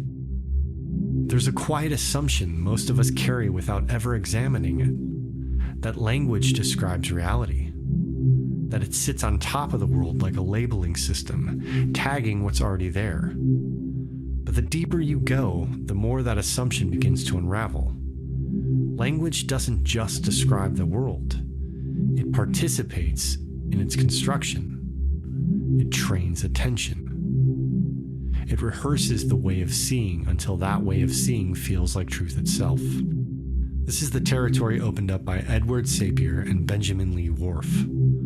Not the crude version of their idea, that language traps you in a prison of thought, but the subtler, more unsettling version, that language acts as a kind of perceptual gravity. It doesn't prevent you from thinking certain thoughts, but it makes some patterns of thought feel natural, inevitable, almost invisible. You don't notice the lens because you've never taken it off. In English, in most Romantic and Germanic languages, time is something like a road. We move forward along with it, the past falls behind us, and the future stretches out ahead. It feels so obvious that it hardly seems like a metaphor at all. But then you encounter something like the language of the Aymara people, and the ground shifts. For them, the past is in front, because it's known, it's visible, it's already seen. The future is behind, because it's unseen, it's unknowable. And once you hear that, it it doesn't feel wrong, it feels equally plausible, which is a strange realization because it means that something as basic as direction of time in reference to us was never fixed to begin with. Or take the Hopi people, whose language doesn't slice time into these neat, countable units the way ours does. Instead of treating days and moments as objects you can stack and measure, it leans towards a distinction between what is manifested and what is still manifesting. Time becomes less like a line of discrete segments and more like a field of becoming. Not something you move through, but something that unfolds. And then there's languages that loosen the grip of the self itself. Among the Piraha people studied by Daniel Everett, reference to self and other is far less rigidly anchored in constant pronouns. Meaning leans heavily on context or shared experience. The self is still there, of course, but it isn't being hammered into place with every sentence. It's quieter, more situational, less like a fixed narrator and more like something that emerges within relationship. Even the way objects exist can shift. In the Yucatec Maya language, things are often treated as less discrete objects and more like substances. Less like 3 candles and more like 3 portions of candle stuff. It's a small grammatical difference, but it nudges perception toward material and composition rather than boundaries and categories. The world becomes less of a collection of things and more a flow of matter taking temporary form. In the Japanese language, the subject itself can disappear entirely. I and you are often left unsaid, understood through context. What takes their place is a constant attunement to relationship, status, proximity, respect, obligation, all encoded directly into the way something is spoken. You're not just expressing a thought, you're positioning yourself within a living web. What begins to emerge if you sit with all of this is a kind of vertigo, because the things we take most fundamental, time, object, self, causality, are not described in the same way across languages. They're being patterned differently, emphasized differently, brought forward or allowed to recede. If that's true, then reality, as it is lived, not as it is abstractly theorized, starts to look less like a fixed landscape and more like something co-authored. Not entirely invented, not arbitrary, but shaped at the level of perception by the structures we inherit and repeat. Which raises the question that sits just beneath the surface of all of this. If language is constantly rehearsing a world into being, then what kind of world is your language training you to see? More importantly, can the tool of language, the greater divider of the human mind and the reality it inhabits, be honed to build our world for the better? For instance, what if a language was constructed that was bereft of divisiveness? A language that constantly circled everything back to unity and possibility, or a language without negation. For as wild as it sounds, could human beings craft a universal language that constructed a reality where only peace is possible?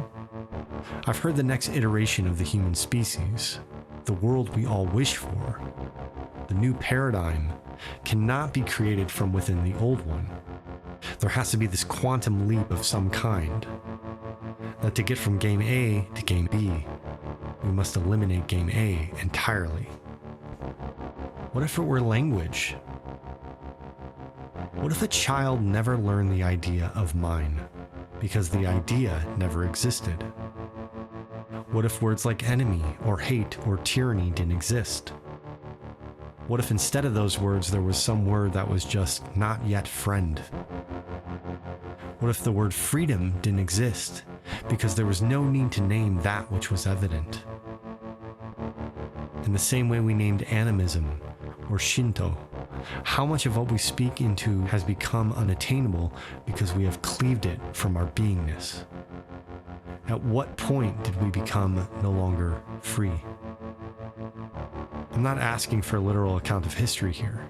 Once we conjured a slave, we also conjured freedom. You see how this works?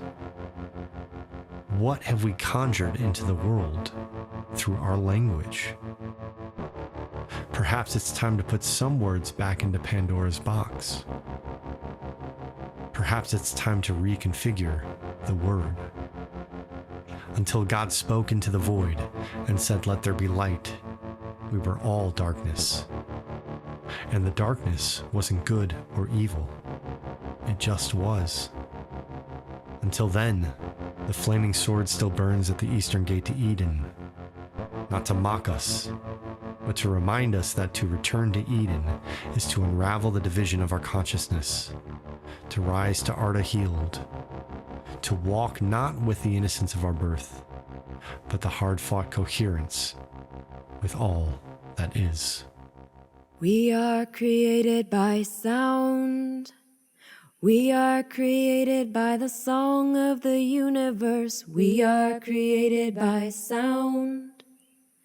We are created by the song of the universe, singing with the trees, singing with the song of the universe, singing with the whales, singing with the honeybees.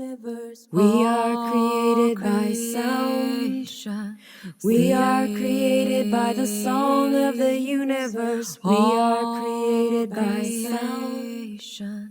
We are created by the song of the universe, singing with the trees, singing with the song of the universe, singing with the whales, singing with the honeybees.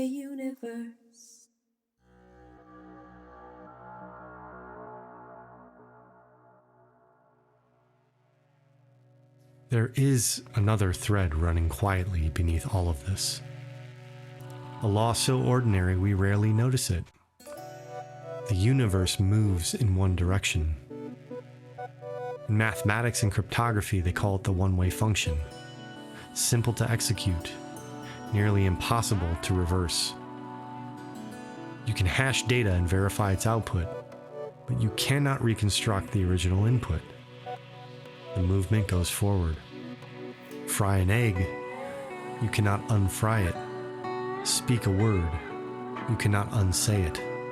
Take a life, it does not return. This is not merely thermodynamics, it's metaphysics. It is the arrow of time written into existence itself. And once you see it, you realize something sobering. Consciousness, too, has passed through the one-way gate.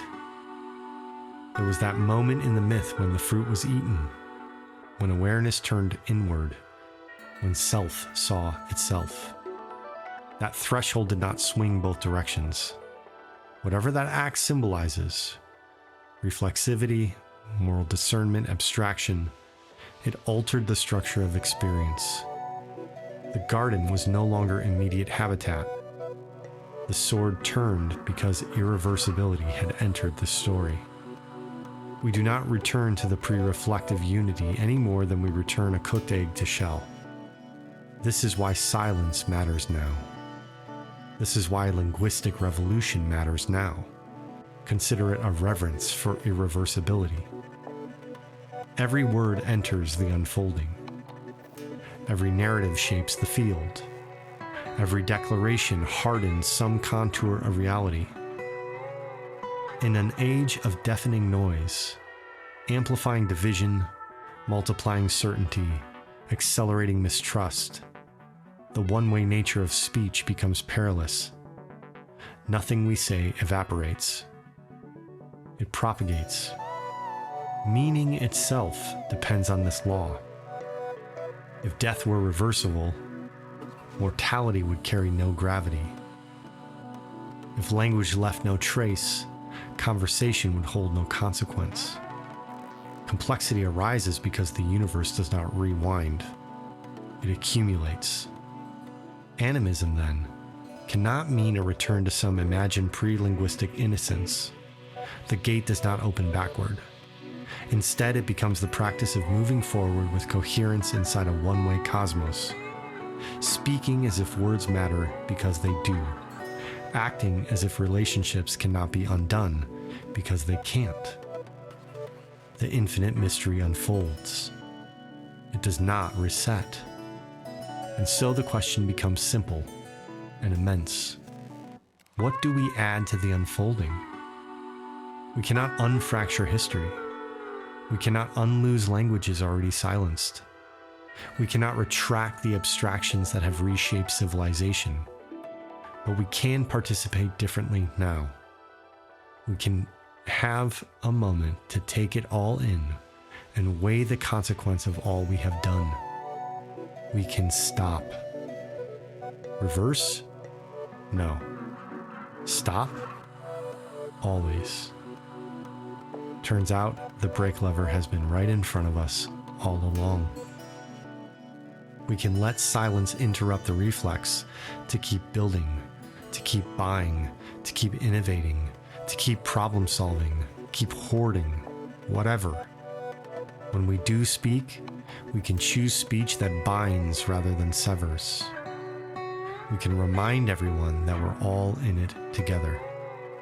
Coherence is the art of stepping carefully into a world that does not step back. The consequence for our actions as a species are becoming ever more obvious as the days roll by. As I'm recording this, it is March in the desert, and boy, is it hot. Too hot and too dry, and the world is moving on with or without us if we keep this up. The universe moves forward. So must we.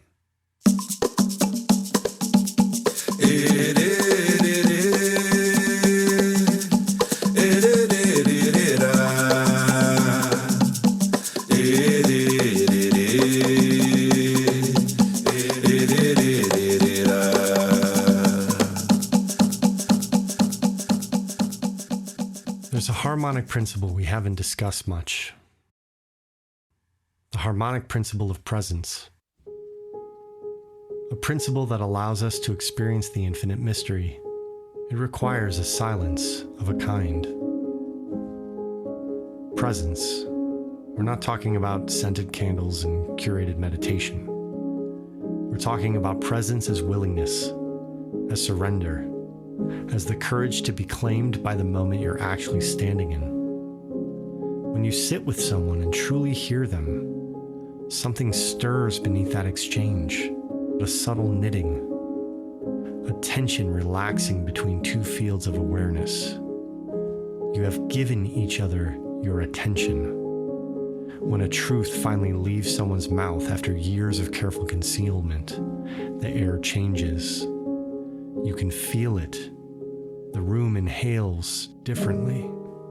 Musubi moves. When an elder leans forward to tell a story and the younger bodies around them grow still without being told, coherence gathers. It's almost visible, like warmth rising from stone. The story is not just a tale woven to entertain, though it does. It is a continuity passing hands. It is coherence. It is the feeling that you belong in a world and that everyone belongs there with you. The past doesn't feel gone in that moment. It feels seated among you. The story attends to your being. Your attention gives the story meaning. Walk into a well-lived home, one where meals have been shared, arguments resolved, grief held, laughter repeated, and you sense it immediately. The walls feel porous. The space remembers. The repetitions of care have left an imprint. Coherence accumulates in places that are tended. So maybe coherence isn't something abstract. Maybe it's something that builds through attention, through presence, through the willingness to let things be seen and heard.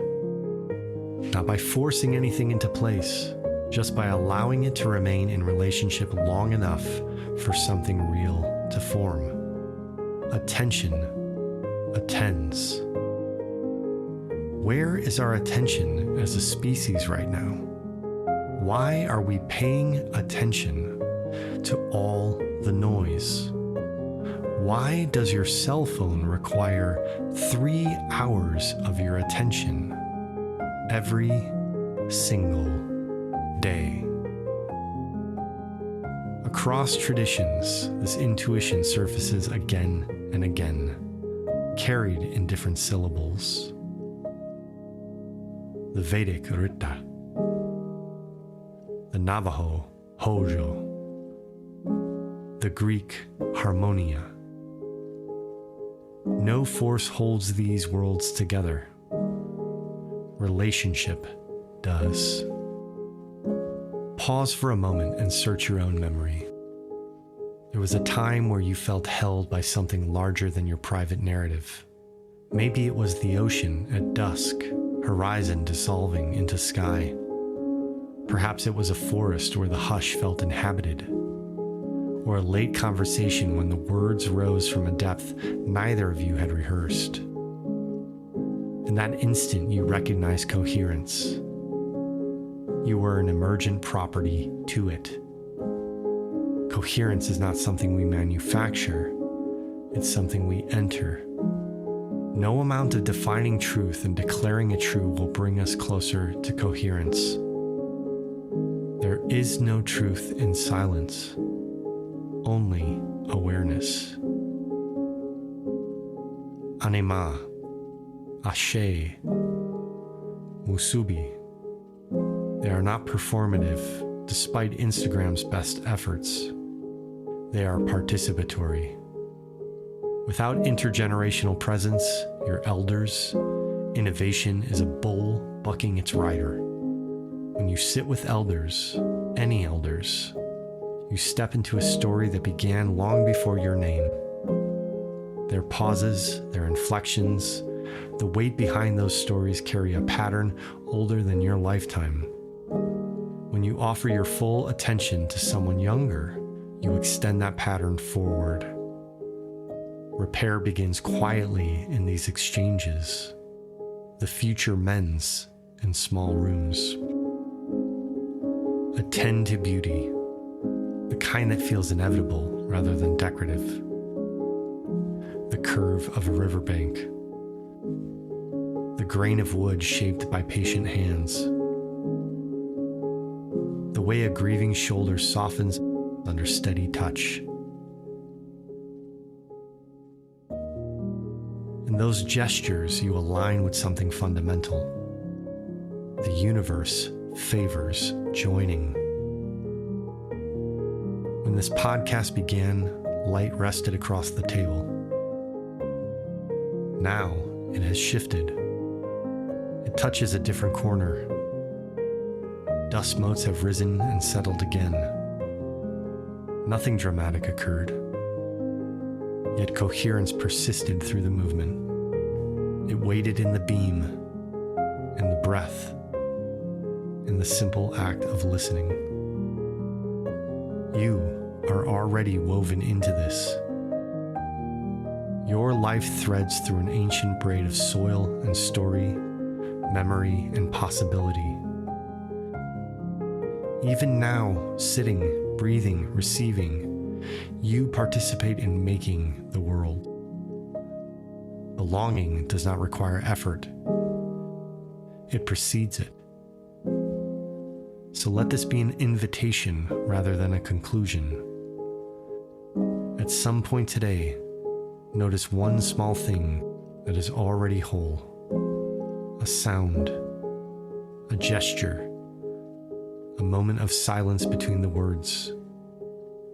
Oh, so many words. Allow coherence to meet you there. Let the anima bind without strain. Let those who walked before you stand near for a breath. The world continues to gather itself. You are part of that gathering. And after these words, all these words, Let the quiet do what it has always done. Let it set in. The undercurrent, the weft, the ashe, the anima, the sound of silence.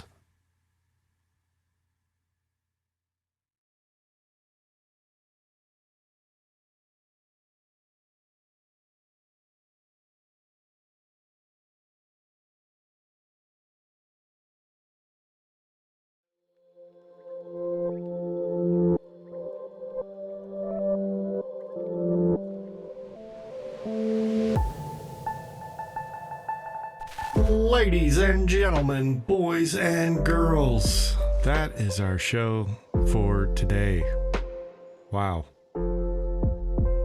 There's a part 2. I'm not sure when I'm going to get it out because I am leaving the country for about 4 months and I'm not planning on taking microphones and things as such.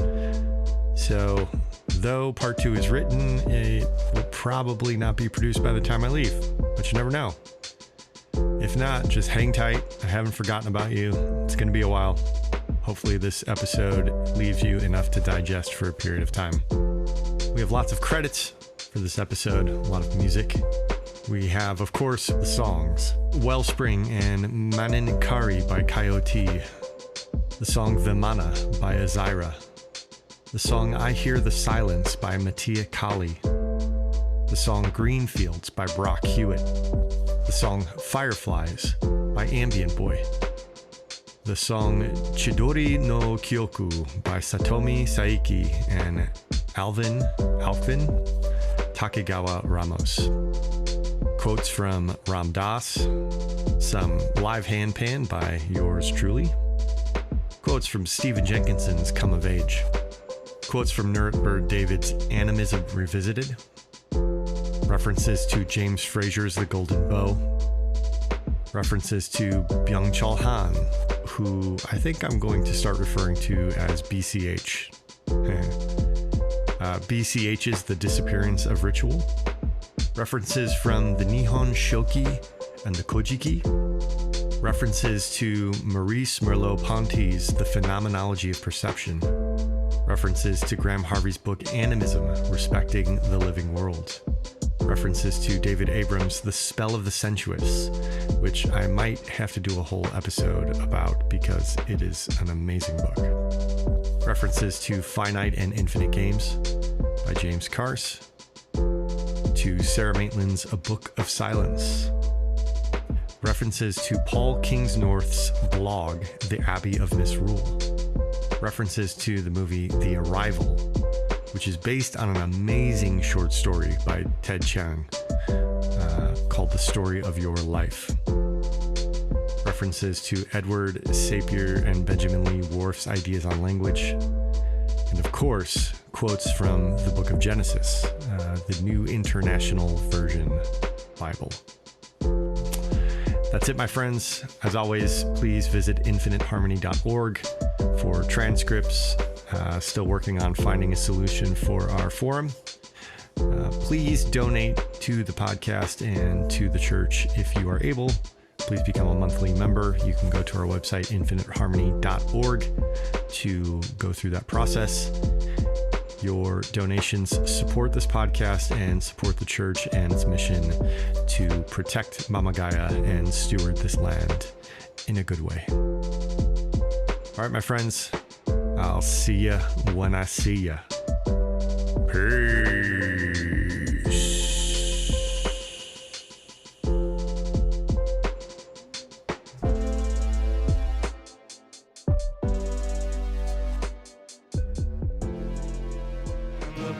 Bowed and prayed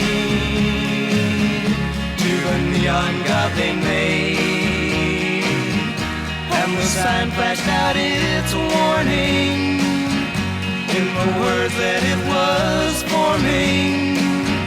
And the sign said the words of the prophets are written on the subway walls, the tenement halls, whispered sounds of silence.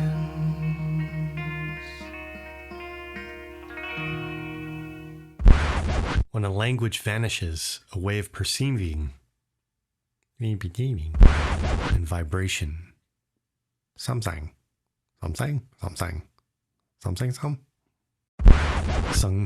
Some. Some sang of a garden. This dynamic in Carter.